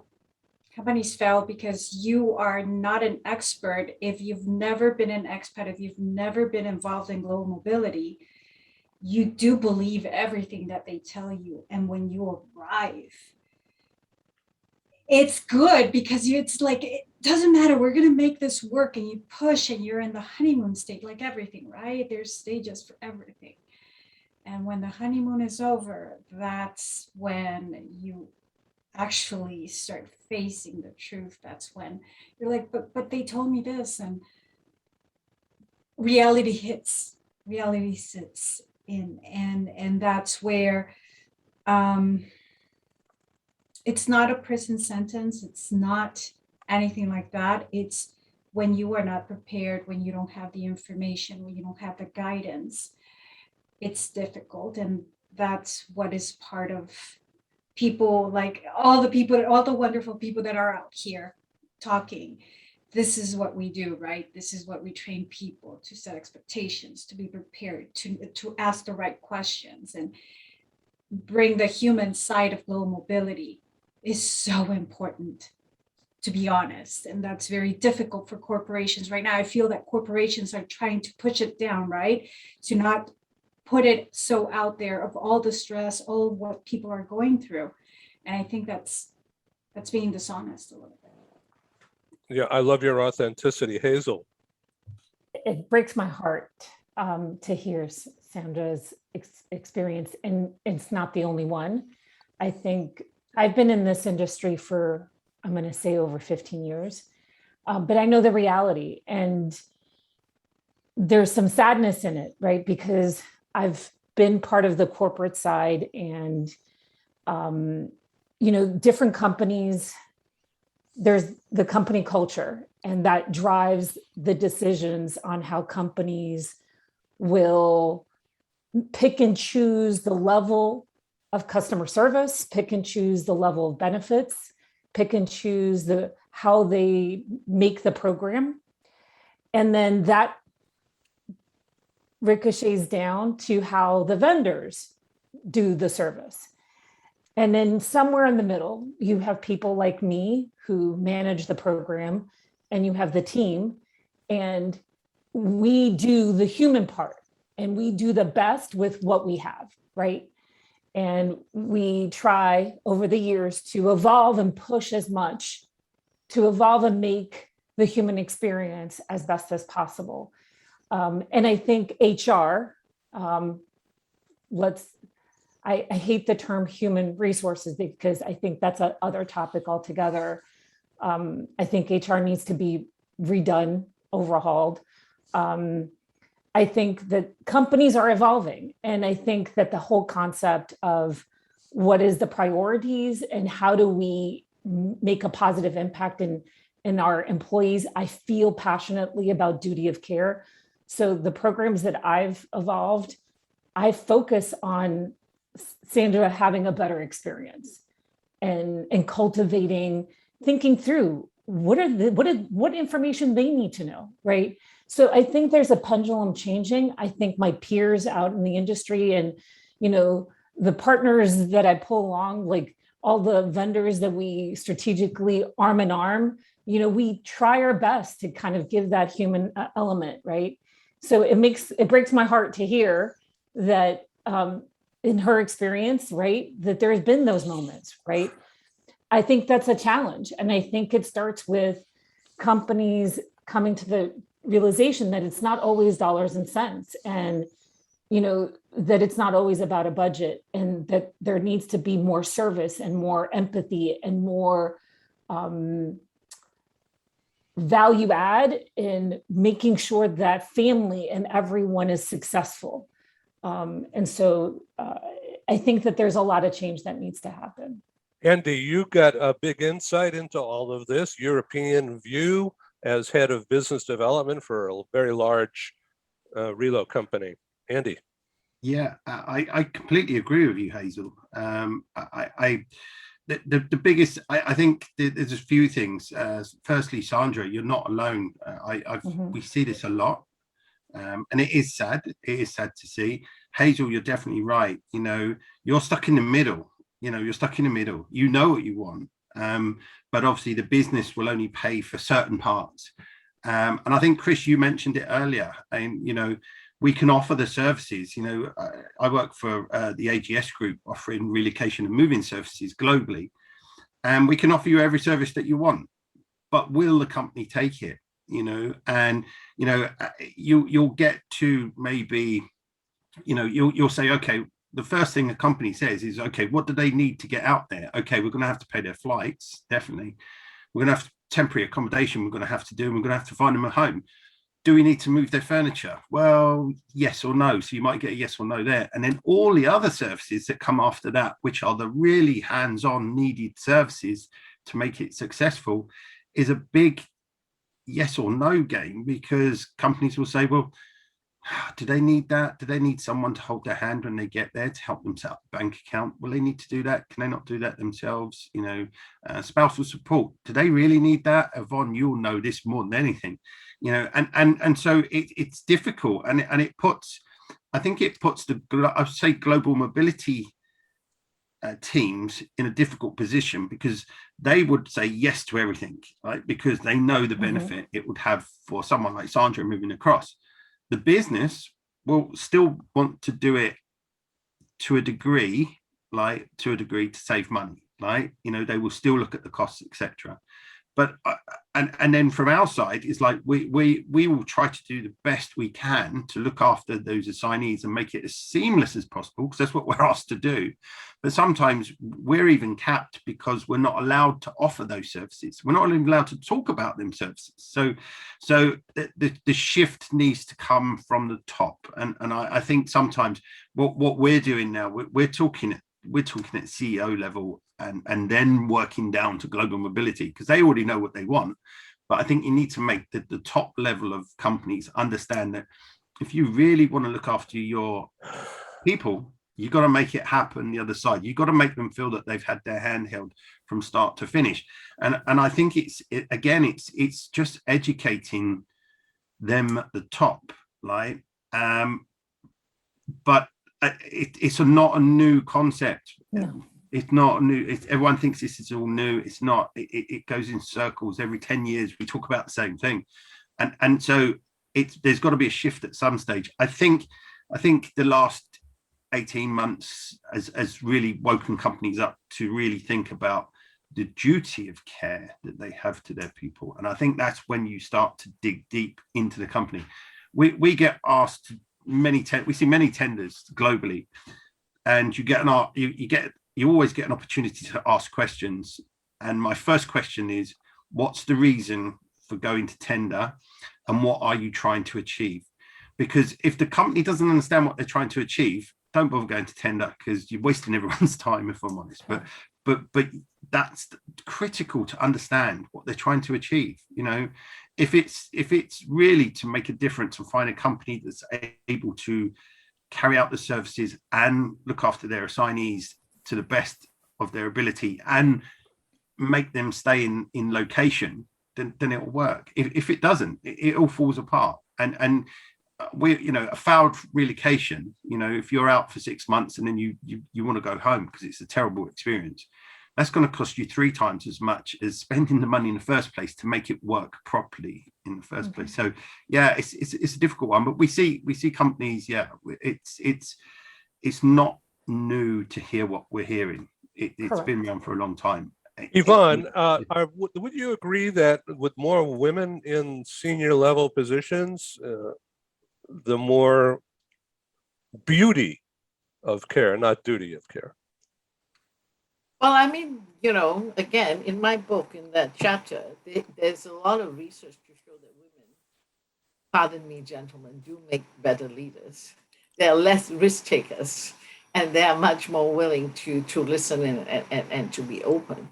So I think if you have, again, diversity of thought, I mean, sometimes women can be the worst adversaries of women as well. I am not saying that in every case, right?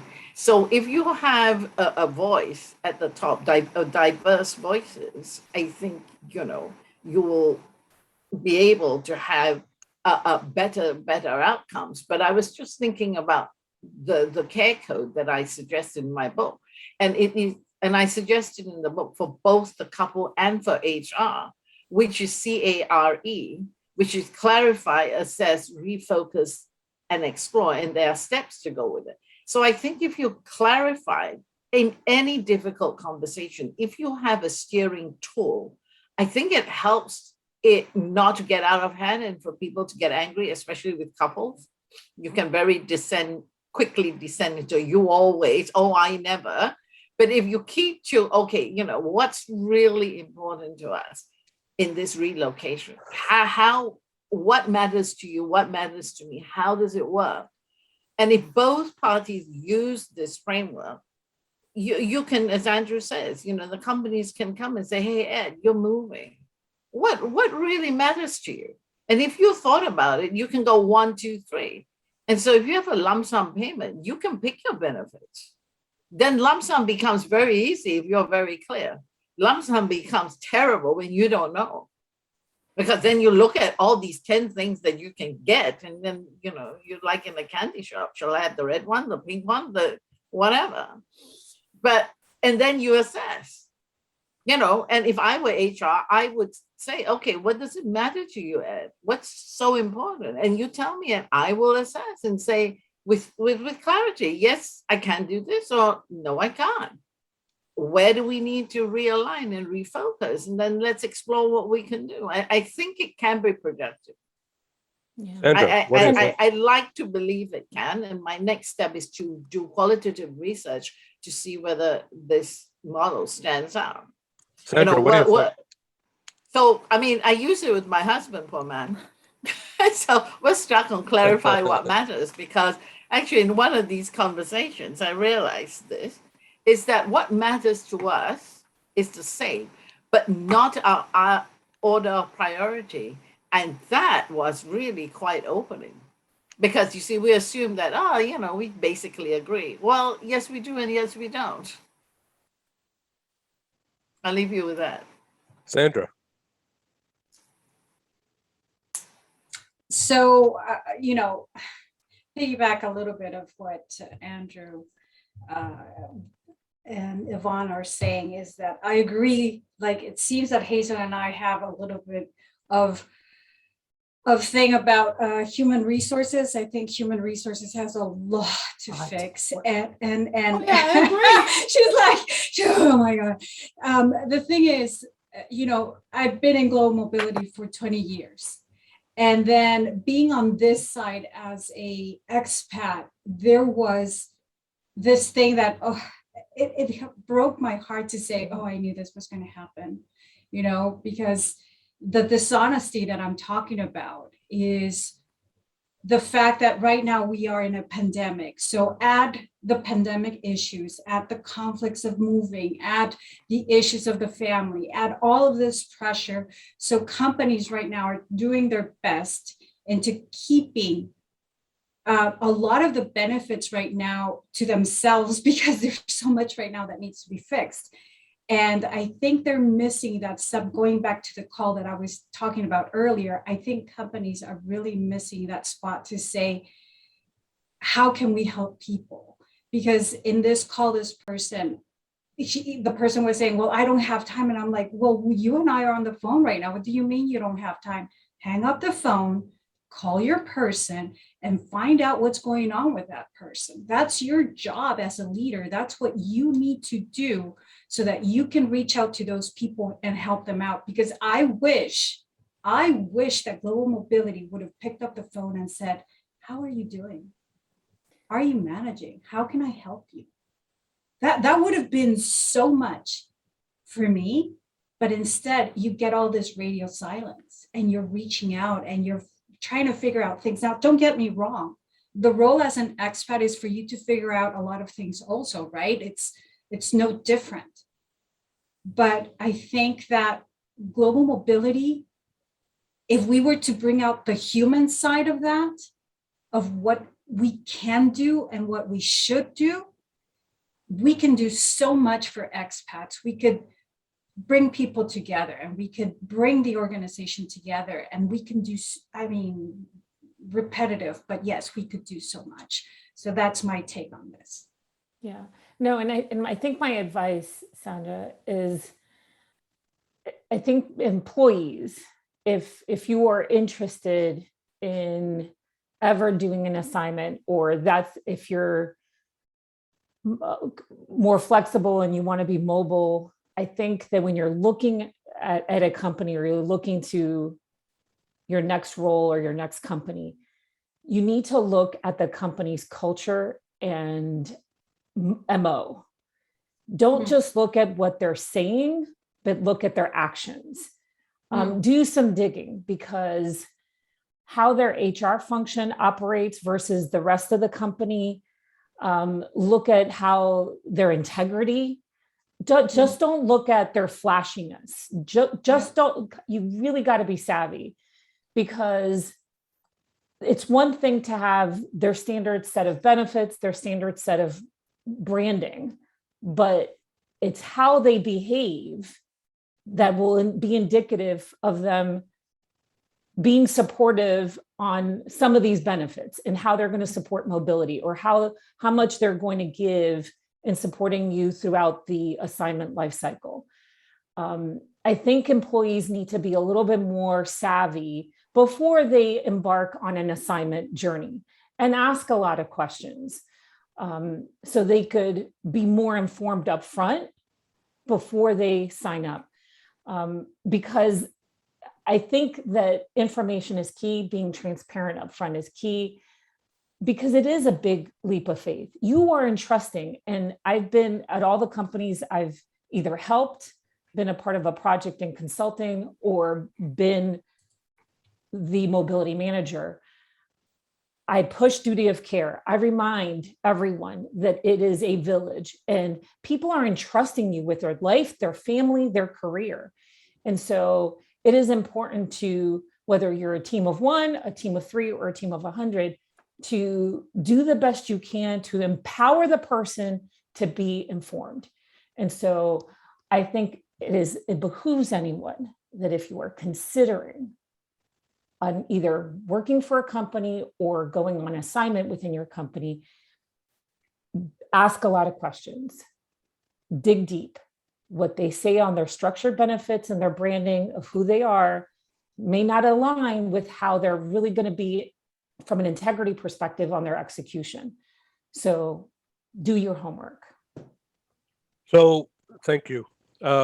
Chris Klein, thank you for being on the program. So what do you think of all this? Everybody's going to feel sorry for me when I say this, but my first assignment was actually in my early 20s, newlywed, and I was stuck in Honolulu, Hawaii for 16 months. And it was considered at the time I had left the military, and I worked for a company called Northern Telecom, and they put me on assignment. And I just want to just echo what Sandra had said is, when we first got there, it was awesome. It was great, right? We went to the beach, we went to luau's, we did all of that kind of stuff. And then at about 6 months, it started to settle in that in a place like Hawaii, they have 2 categories. You're either a tourist, or I'm sorry, 3 categories. You're a tourist, you're military, or you're a local. We didn't fit any one of those 3 categories. We were actually a corporate on assignment. My wife couldn't get a job unless she wanted to work in a restaurant or in the hospitality space. And at about that 6-month point, you start really missing everything about home. There's no fall, there's no Friday night football games, there's none of that kind of stuff that you're used to. So it's very real. The other thing that's very real is, I'll never forget my first trip to India. I went to go, it was some international club, it might have been the American club. And there was a large financial firm that I will just say basically owned this club, and got to know some of the people over there and started talking to them, and just the amount of alcoholism around the spouses, and the quote, the rumors of things that happen and everything else, because these expat spouses, partners, were completely isolated. They couldn't work. They couldn't participate. And again, some of them had found charitable, right, things that they could work for with no money, that type of thing. But it was nowhere what they were used to. So, I don't, unfortunately, and this is what's amazing, Hazel, to your point, I ask this question all the time of people in our space. Have you ever relocated before yourself? Have you actually relocated? Have you ever gone through that experience? Because it is not, I tell people all the time, it's not an adventure. There's parts of it that are an adventure. And I've moved 13 times in my life. So in my business career. So I've gone through it and it's never been fun. Yeah, there's aspects of it that are awesome. But, you gotta, when we were newlyweds, when we went to Hawaii, then we're moving with a child for the first time. Then we're moving with kids in middle school. Then they're in high school. Then they're in college. And then you go to the empty nest phase. And every one of those relocations were uniquely different. And money didn't matter as much as just what that support looks like, right? When you're on that assignment. So, I think it's really good, Sandra, to your point, you're spot on about that person, and Hazel about that investment of an organization. And again, a lot of times it doesn't have to be a lot of money, right? It just has to be some type of support for that person and where they're going. And then the other aspect is just the training. I mean, the fact that, you're going to put somebody on assignment because they have a technical skills, but they are going to fail because they don't have the people skills to listen or, take into consideration other views and cultures. It's going to be a disaster. It's not going to work. Yvonne, what do you think of that? What do I think of that? I agree with Hazel and Sandra, and I think Chris was absolutely spot on. I mean, and that is why I have taken up my cause on particularly the accompanying partner and the loss of the career, because not only that, with the rise of great divorce, and sometimes, you don't have to have a divorce, you just have to have your partner die. And if you haven't worked for 19, 20 years, you have a problem. Employability, apart from all the emotion and the grief and all that on one side, the reality is harsh. And I think the support, and I think, often the support is, I laugh when Chris talked about, I used to make it a point to hire people who had at least moved once. Because I think once you move once, as he said, you know exactly what it means. Yes, there is that honeymoon phase and it's great and everything. And then it comes to, oh my gosh, what am I doing here? Oh my gosh, how did I agree to get here? If you're self-respecting and honest, you will at least say once, why am I here?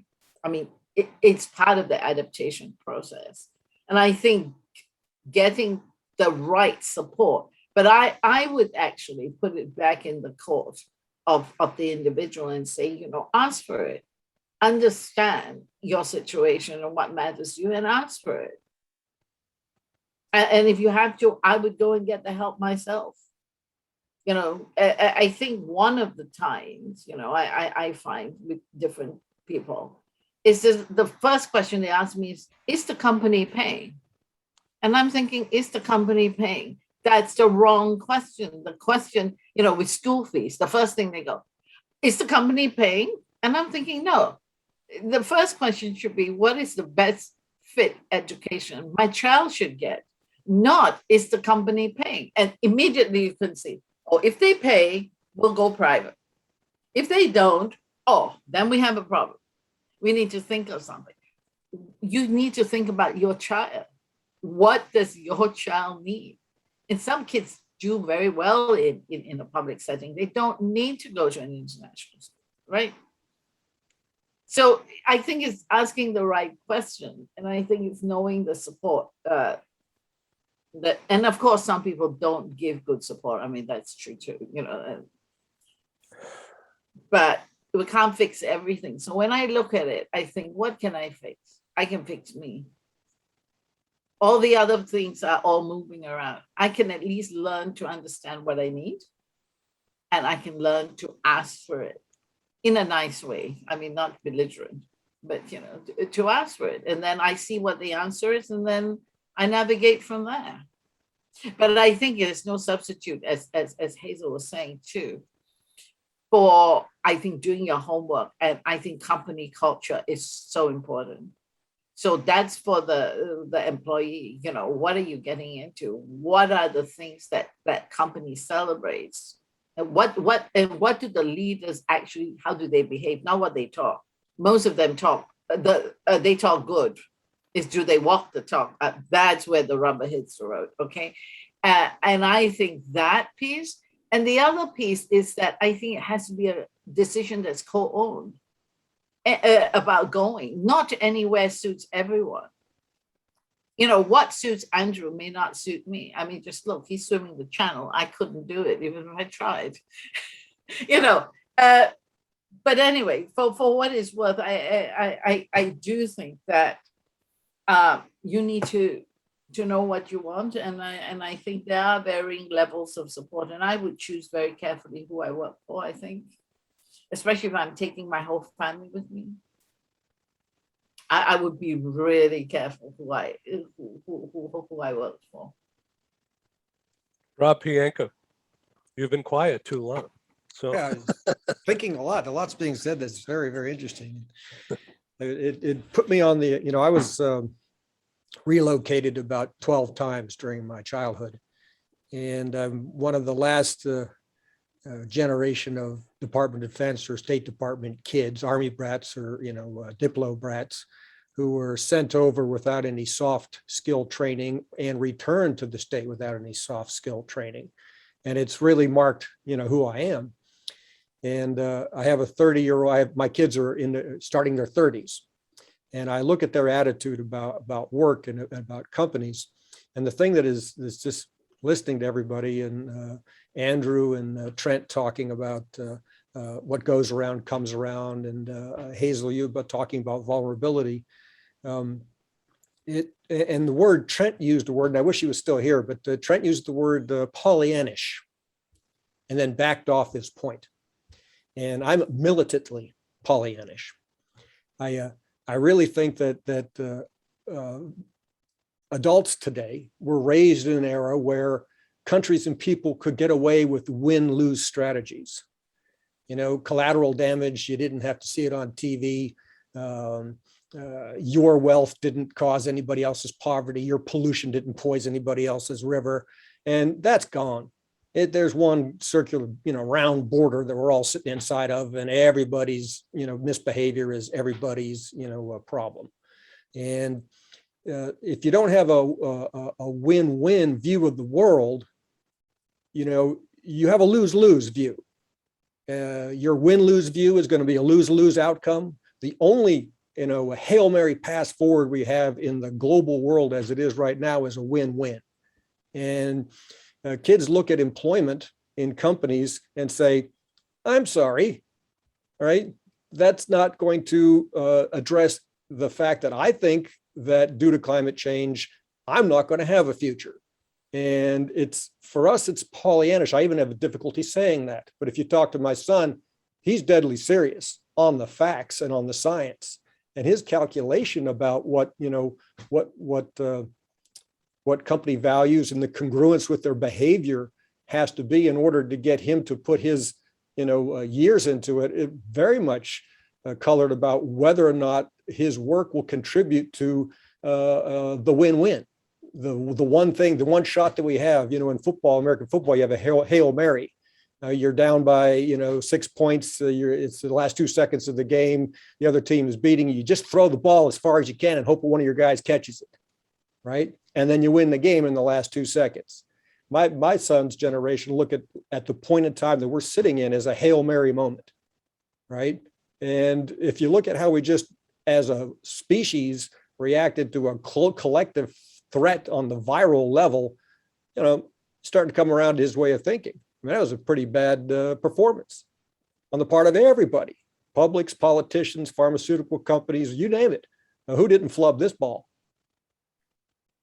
So Pollyannish, yeah, militantly Pollyannish. The only chance of having a good outcome is for people to dare to shoot for a good outcome in their lives, in their ambitions, in their careers, in what they demand from companies.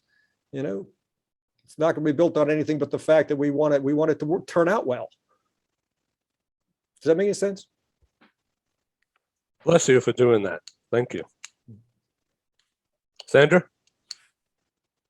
Wow. So, you know, Rob just made me think about something that I don't know if it's going to make it into the show, but it's kind of something that I've been wanting to ask. I don't have children. So I don't have much interaction with teenagers, with kids and millennials and diversity and LGBTQ community. And I've been lately talking with, trying to do the outreach to the LGBTQ community through the coaching practice. And I had to tell you, it's not easy. It's not easy about, talking about diversity. It's not easy when you're trying to understand, when you're trying to do your best into helping them out through their changes, through their moves, how you can help them, how you can support them. And here's the thing, for me, it was like, okay, I know I don't have much interaction. I know I don't have much experience. And speaking about what Rob was saying about his child, that they really are serious about a lot of things. And you're like, really, like, did you feel offended by that? But that was not my intention. It's like, I'm trying hard here. Help me out. And my first question is always, how can I support you? And you know what? They don't have an answer. And it breaks my heart because you're like, okay, so how can each one of us can support each other? Because you guys, when I came in, you were talking about diversity and inclusion, you were talking about support, and the whole topic here for the last hour and a half has been about how we can support each other, right? As a community, as a society, about what Andrew was saying, together we can do a difference. So if you're trying to help people, connect in these times, I think the question here that we're missing to answer to ourselves is, what kind of support do I need? And if I need it, how can I project this to people? Hazel. So a lot of people can't answer that question. Thank you. Do you want me to jump in on this one? Yeah, please. So I'm going to take two different approaches. So I come from a minority group. My parents immigrated to the United States. They came from Colombia. And so as a minority in that perspective, I typically feel, because I get asked a lot of questions like from my non-minority, well, what does this mean? What does that mean? My job is not to help you or educate you, but I could point you to books and resources, right?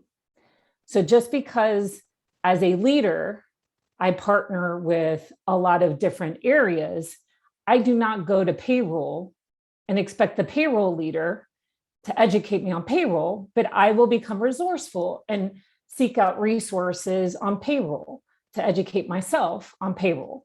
So in the same concept, I don't expect to educate every non-Hispanic about my plight, right? I expect those that want to be my ally to go get books about the Hispanic journey and the Hispanic plight and the migrant workers and what their plight is working for $1 an hour picking our crops in the United States, right? So the same thing goes, right? If anyone wants to be an ally and wants to get the question, how do I help? Then whatever the topic is, how do I help and fill in the blank? Then there's plenty of resources at the library, at resource centers for whatever the topic is, right?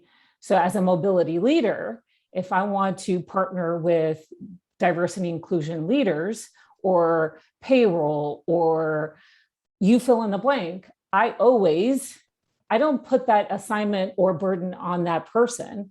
I go in and try to educate myself on the topic first and then start asking questions, right? So I've taken twofold of an answer. I hope that helps. Well, you know what? I find it that,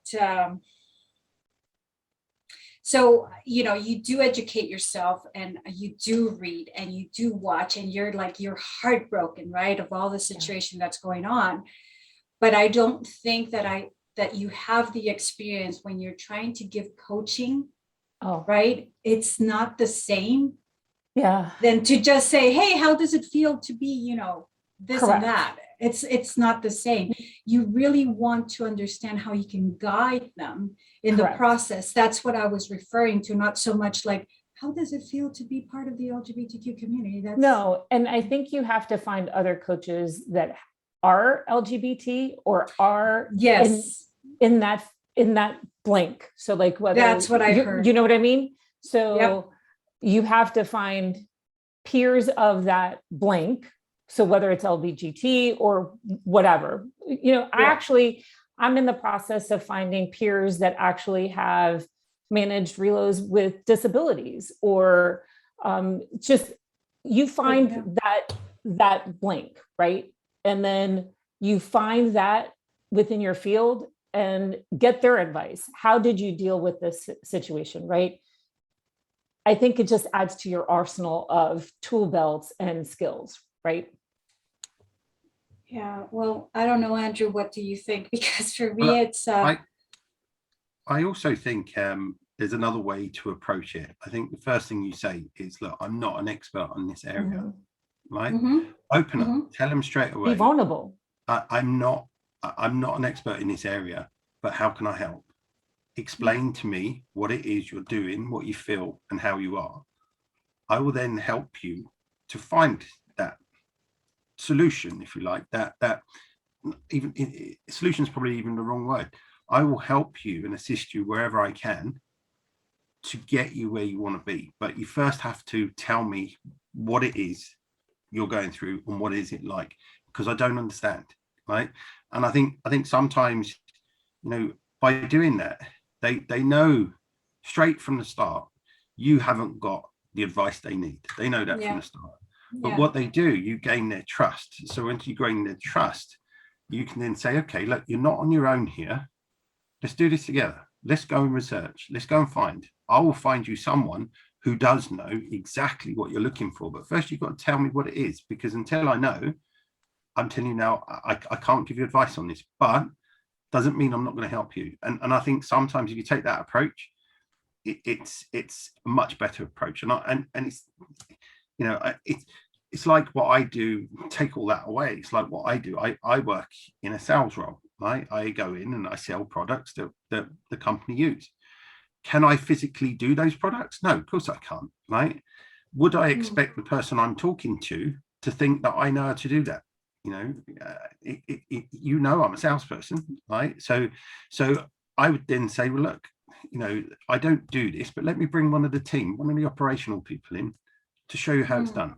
And it's no different to what you're feeling there. So for you to reach out to them to gain their trust, and it goes back to trust, you need to be complete, like you say, vulnerable, open up to them and say to them first, look, this is not my expertise, field of expertise, right? But if you tell me how it is and what you're feeling, what's happening, explain it, and clarify, go back to them, clarify, right? And once you've got all that information, you say, right, you're not on your own anymore.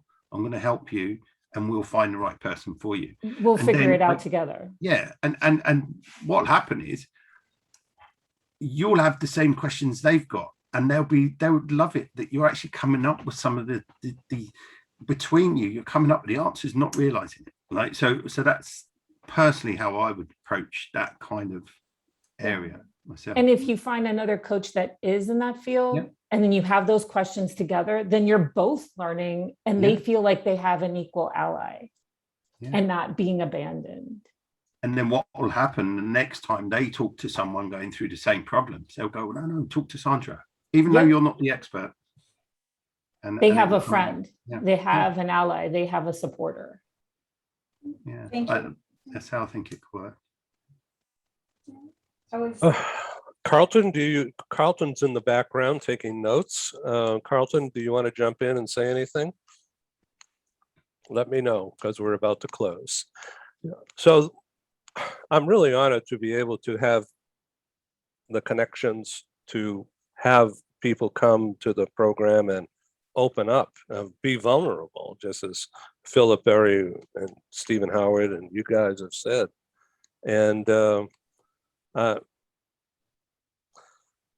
I believe that we've achieved our mission to be talking about becoming a global voice for change, whether it's plastics or whether it's human resources. Okay, let's change the word. How about being the Department of People or something? I don't know. a DOP. Yeah. So, Andrew Elliman, you are a multi-diversity person, and I'm really impressed.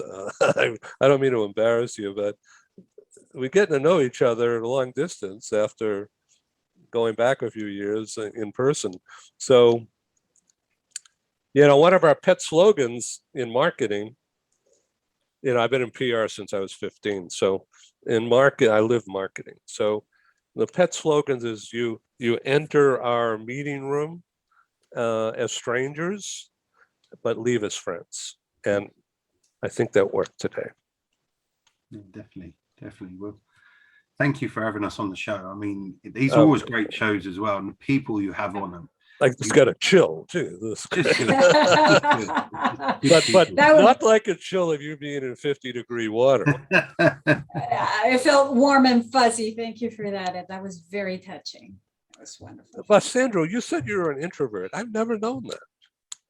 Well, even introverts, we learn how to function, right? That was one of the challenges that I had to find out, because you find yourself that you were one way when you were younger. Then as you grow older, you become more conservative. That's the truth. And so you kind of confuse the conservative side with being introvert, but then you have to accomplish things. So you have to push yourself. There's so much you have to work on, really. It's incredible. But here we are. That's part of the challenge, that's life. Hazel, I really appreciate you doing this.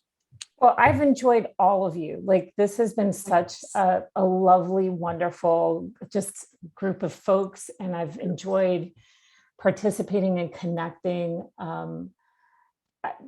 Genuinely, thank you, Ed, for reaching out. And this is like my second conversation, and I've learned so much today. It's just been such a genuine pleasure.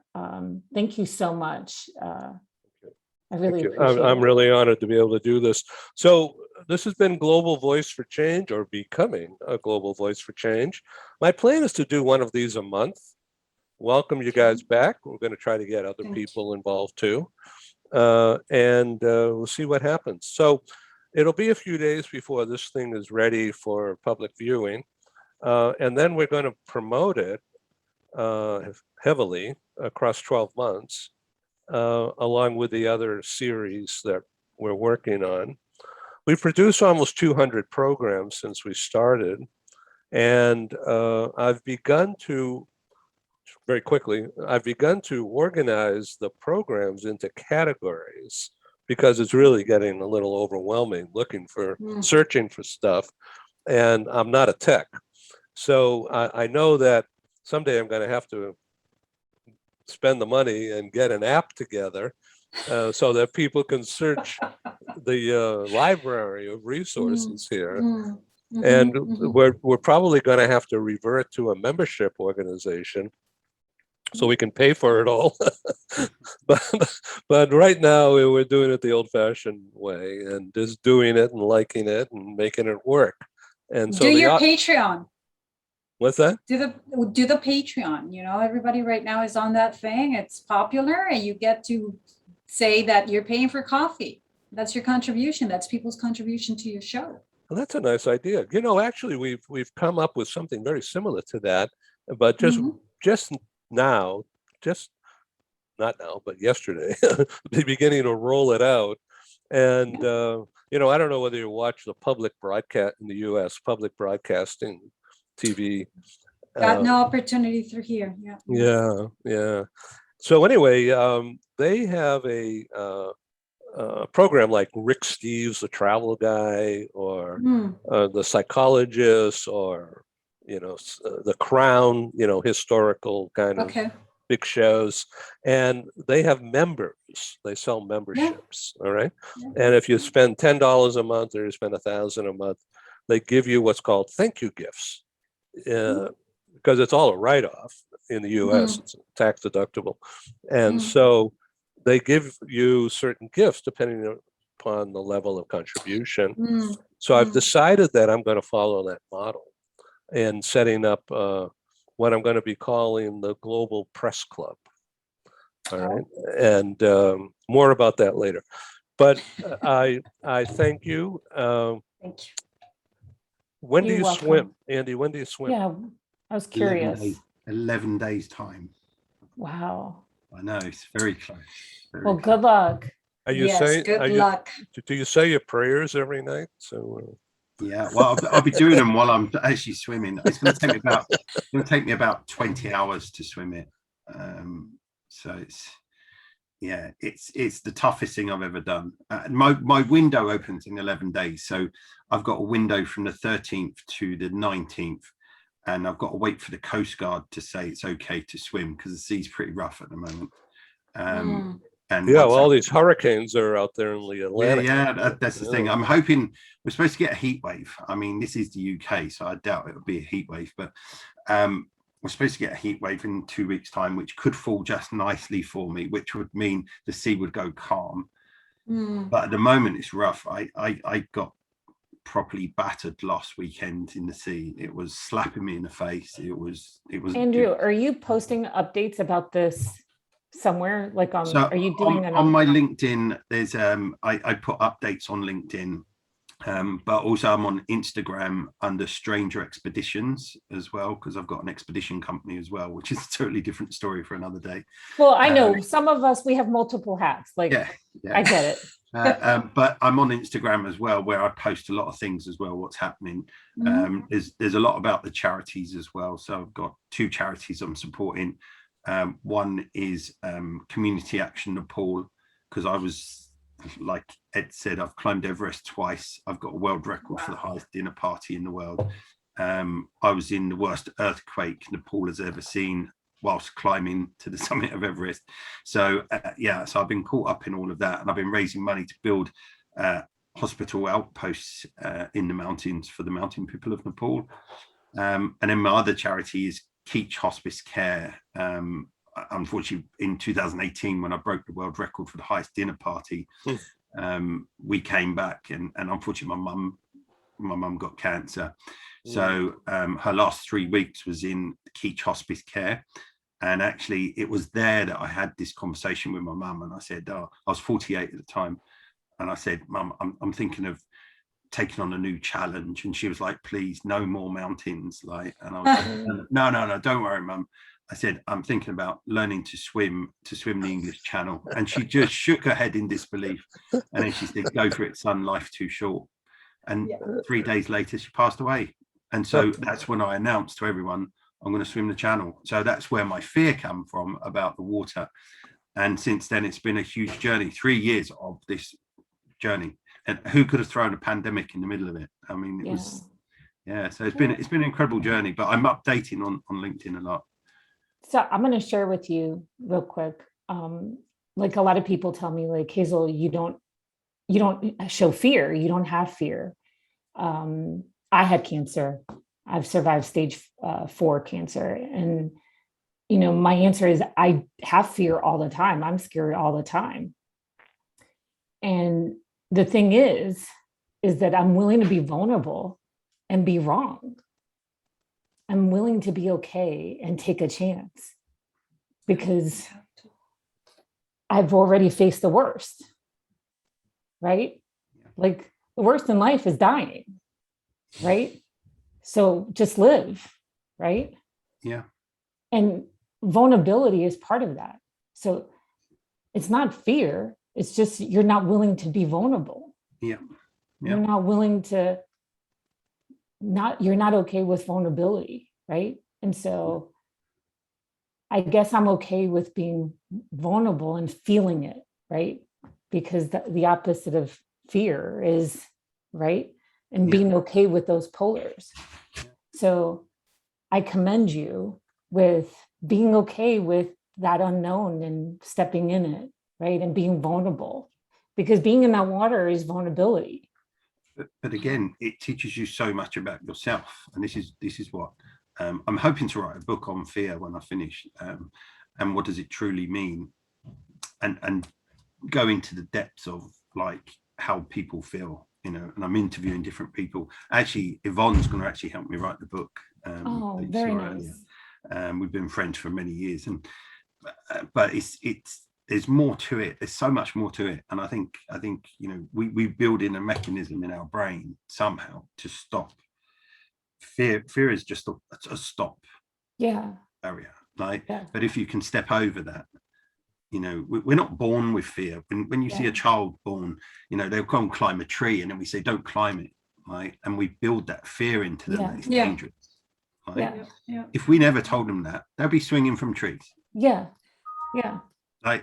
So it's that whole aspect from it. So Well, I'll be cheering you on, Andrew. yeah, no, definitely link in on LinkedIn, and I'd love to chat to you again in the future and stuff. And I think with Ed shows, he brings everyone together. This is what I like about Ed shows, is it's not you know, we were talking earlier about people need to think and look globally rather than just country, and I think Ed's show does that. It brings us all together from all around the world.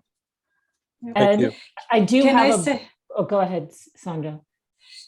Sorry, I just wanted to say something to Andrew and to you, Hazel. Obviously, you don't know me and you've never heard of me, but I am a thanatologist.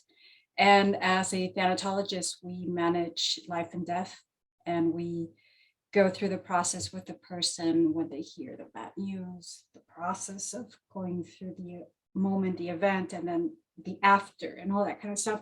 And I was thinking, Andrew, that maybe you should look into talking with a thanatologist and help you go really deep into what fear is. And because we really go into that. I would tell you, maybe I can be a part of it, but we can connect up and be part of the book as well. I mean, it goes so deep into your core that you're like, oh my God, to the point where you come out of it saying like, hey, so I've already experienced it. I know what to do. I know what's next, and I can handle it. I had an experience in Nepal, because I traveled to Nepal a lot in the past, and I've done different mountains, etc. And I love climbing, and I've got like the Nepalese people that I call my family over there. They're just like family, and they took me to a funeral. It was a Hindu funeral, and it was burning of the bodies. Now, I thought to myself, how gross is this going to be? I'm going to go and watch some bodies burn. But what came from that, it wasn't about death or anything. It was about life, and it was about celebration of that person's life. And it was so, it's hard to explain, but it was so enlightening. Whereas, like, you know, in the UK, everyone wears black, and we all mourn for ages, which, you know, you're upset. But there, it was more of a celebration of life, and so it does open another door of how to look at things. And you're right, Hazel. You know what you've gone through, amazing. It's shit, if I'm honest. It is shit. It is shit. And it happens. But once you realize that, you get past that, and you get to the stage where you're like, okay, this is not going to beat me. You know, I'm going to fight. Well, no, and I'm not going to put on a face here. I mean, like almost every year for the first, like my 20th year anniversary is coming up on 9/11. Congratulations. I'm going to get upset. It's okay. You're amongst. When the Twin Towers were hitting, I was getting diagnosed. And I was really young. And so for me, for the first like few years, I kept on reliving that fear. So I've had to learn to put it in a box. So when like certain people see me on the outside, like they think I deal with fear, like almost like as a shield, but fear is not easy. It's just how you choose to navigate it. Yes. anyways, so I'm fascinated by this, by your topic, and I'm fascinated. I commend, like, I'm not actually to your point where you could just continue to face it, but there's people who don't progress in their career or don't progress with their life or because of fear. And for me, that's not, you don't get paralyzed. Like, you gotta not live with regret. Like, you gotta keep on moving, because I don't know. Anyways, sorry, I digress. No, it's sorry that you're upset, but yeah, this is why these shows are very important. And thank you again, Ed. Yeah. Yes. This is fascinating. So no, I appreciate, I'm glad we were meant to probably get together. We were probably meant to be the last 4 on this. So Ed, thanks to you. But I do want to pick a bone with you, Ed. We had a great topic that we just need a whole discussion on, which is circularity, which is Trent's topic, but circularity as far as the meaning of how should companies really use talent and the wasted resources, the cost of that, the knowledge that is lost. I'm writing it down right now. That alone should be in our discussion. Yes. And how mobility is critical to solving that. Yes, because mobility. HR is not going to do anything. HR is not doing it, and it's a missing component in companies. But Trent's circularity was the key component. And we were almost there to talk about it. It just didn't dawn on me. So you got your next topic, Ed. There you go. Anyways. Wow. So Andrew, I'm going to reconnect you with Stephen Harwood, who was on the show. He helps people write books. Okay. And I've been fortunate to be able to make connections, bringing people together, and it's worked for them. He's got a engineering approach to the compilation of info, sorting it out, and then the next step is conceptualizing from that pile of stuff how to talk about it. No, that would be great. That'd be great. I mean, because I was going to write a story about, first I was going to do a book about Everest and what happened on Everest and how my life changed and how my career changed as well, because of Everest, right? And then obviously there's the swimming part, and I was going to write a book about learning to swim at the age of 48 and then hopefully swimming to the other side of France, right? But then I realized it came to me in a moment out at sea. I had a panic moment out at sea. I'd been swimming for about 5 hours and my brain was telling me to get out and was telling me I'm going to drown. And I was like, no, I'm not going to drown. And you ask yourself loads of questions, right? And then when I got out, I questioned fear. And then I realized, no, the book needs to be about fear. And I can tell my stories in the book about fear, and then get other people to talk about their fears and what's happened to them. And then so people can relate to the book more. And hopefully, I don't know, somehow it will make hopefully a difference to someone. Just one person. That's all it needs. Everybody wants to talk about them, everybody has a story to tell, Andrew. So I'm pretty sure you're gonna find and I think it's important, and so that's how I'm going to do the book. And you're right, I'm going to get specialists in as well. I've got a neurologist that I'm going to get involved to talk about how the brain works, and why do you choose left and not right, or why do we go down certain pathways. And I think it just opens up. And then of course Yvonne can come at it from a more from her side of understanding, down a career path, like how you choose a career path. So she loved the idea before and said, how about we co-write it? And I was like, sounds like a great idea to me. But now I'm thinking, the more people that get involved, it needs to be a book that people will relate to. It'll have stories in it, which I think stories are the best way of getting the message across in any situation, right? But at the same time, it will have some kind of meaning to someone, and it'll mean differently. We can all read a book and we'll all come away with something different because we interpret it different. There's no such thing as reality. It's only your own perception of reality that counts, because we can go to the same concert and watch the same concert like you went to Beach Boys yesterday, Edwin. You went to the Beach Boys. Yeah, the Beach Boys concert last night. So, we could all have gone to that concert, and I guarantee we'd all come away with a different version of reality. And that's what I think is important. But anyway, I must go now. No, you can't go. No, you can't go. I can smell my dinner being made. Oh, yeah. Like, Okay. 6:30 here. So Okay. but it's nice to meet everyone. Thank you. Likewise. So I just wanted to say thanks 100 times again. But I stuttered when I was a teenager. I don't know why, but anyway, I conquered it. But this is like therapy for me to speak, and most of the time clearly. And I also just want to belong, and so this drives what I'm doing here. And Thank You're doing a good job, Ed. You're doing a good job. well, Thank you. Please come back. This is Ed in San Diego, Andrew Elliman in the London area, Sandra Corona somewhere east of Saudi. No, Saudi, Riyadh. Yeah, Saudi Arabia. Yeah, right. And Hazel in Research Triangle.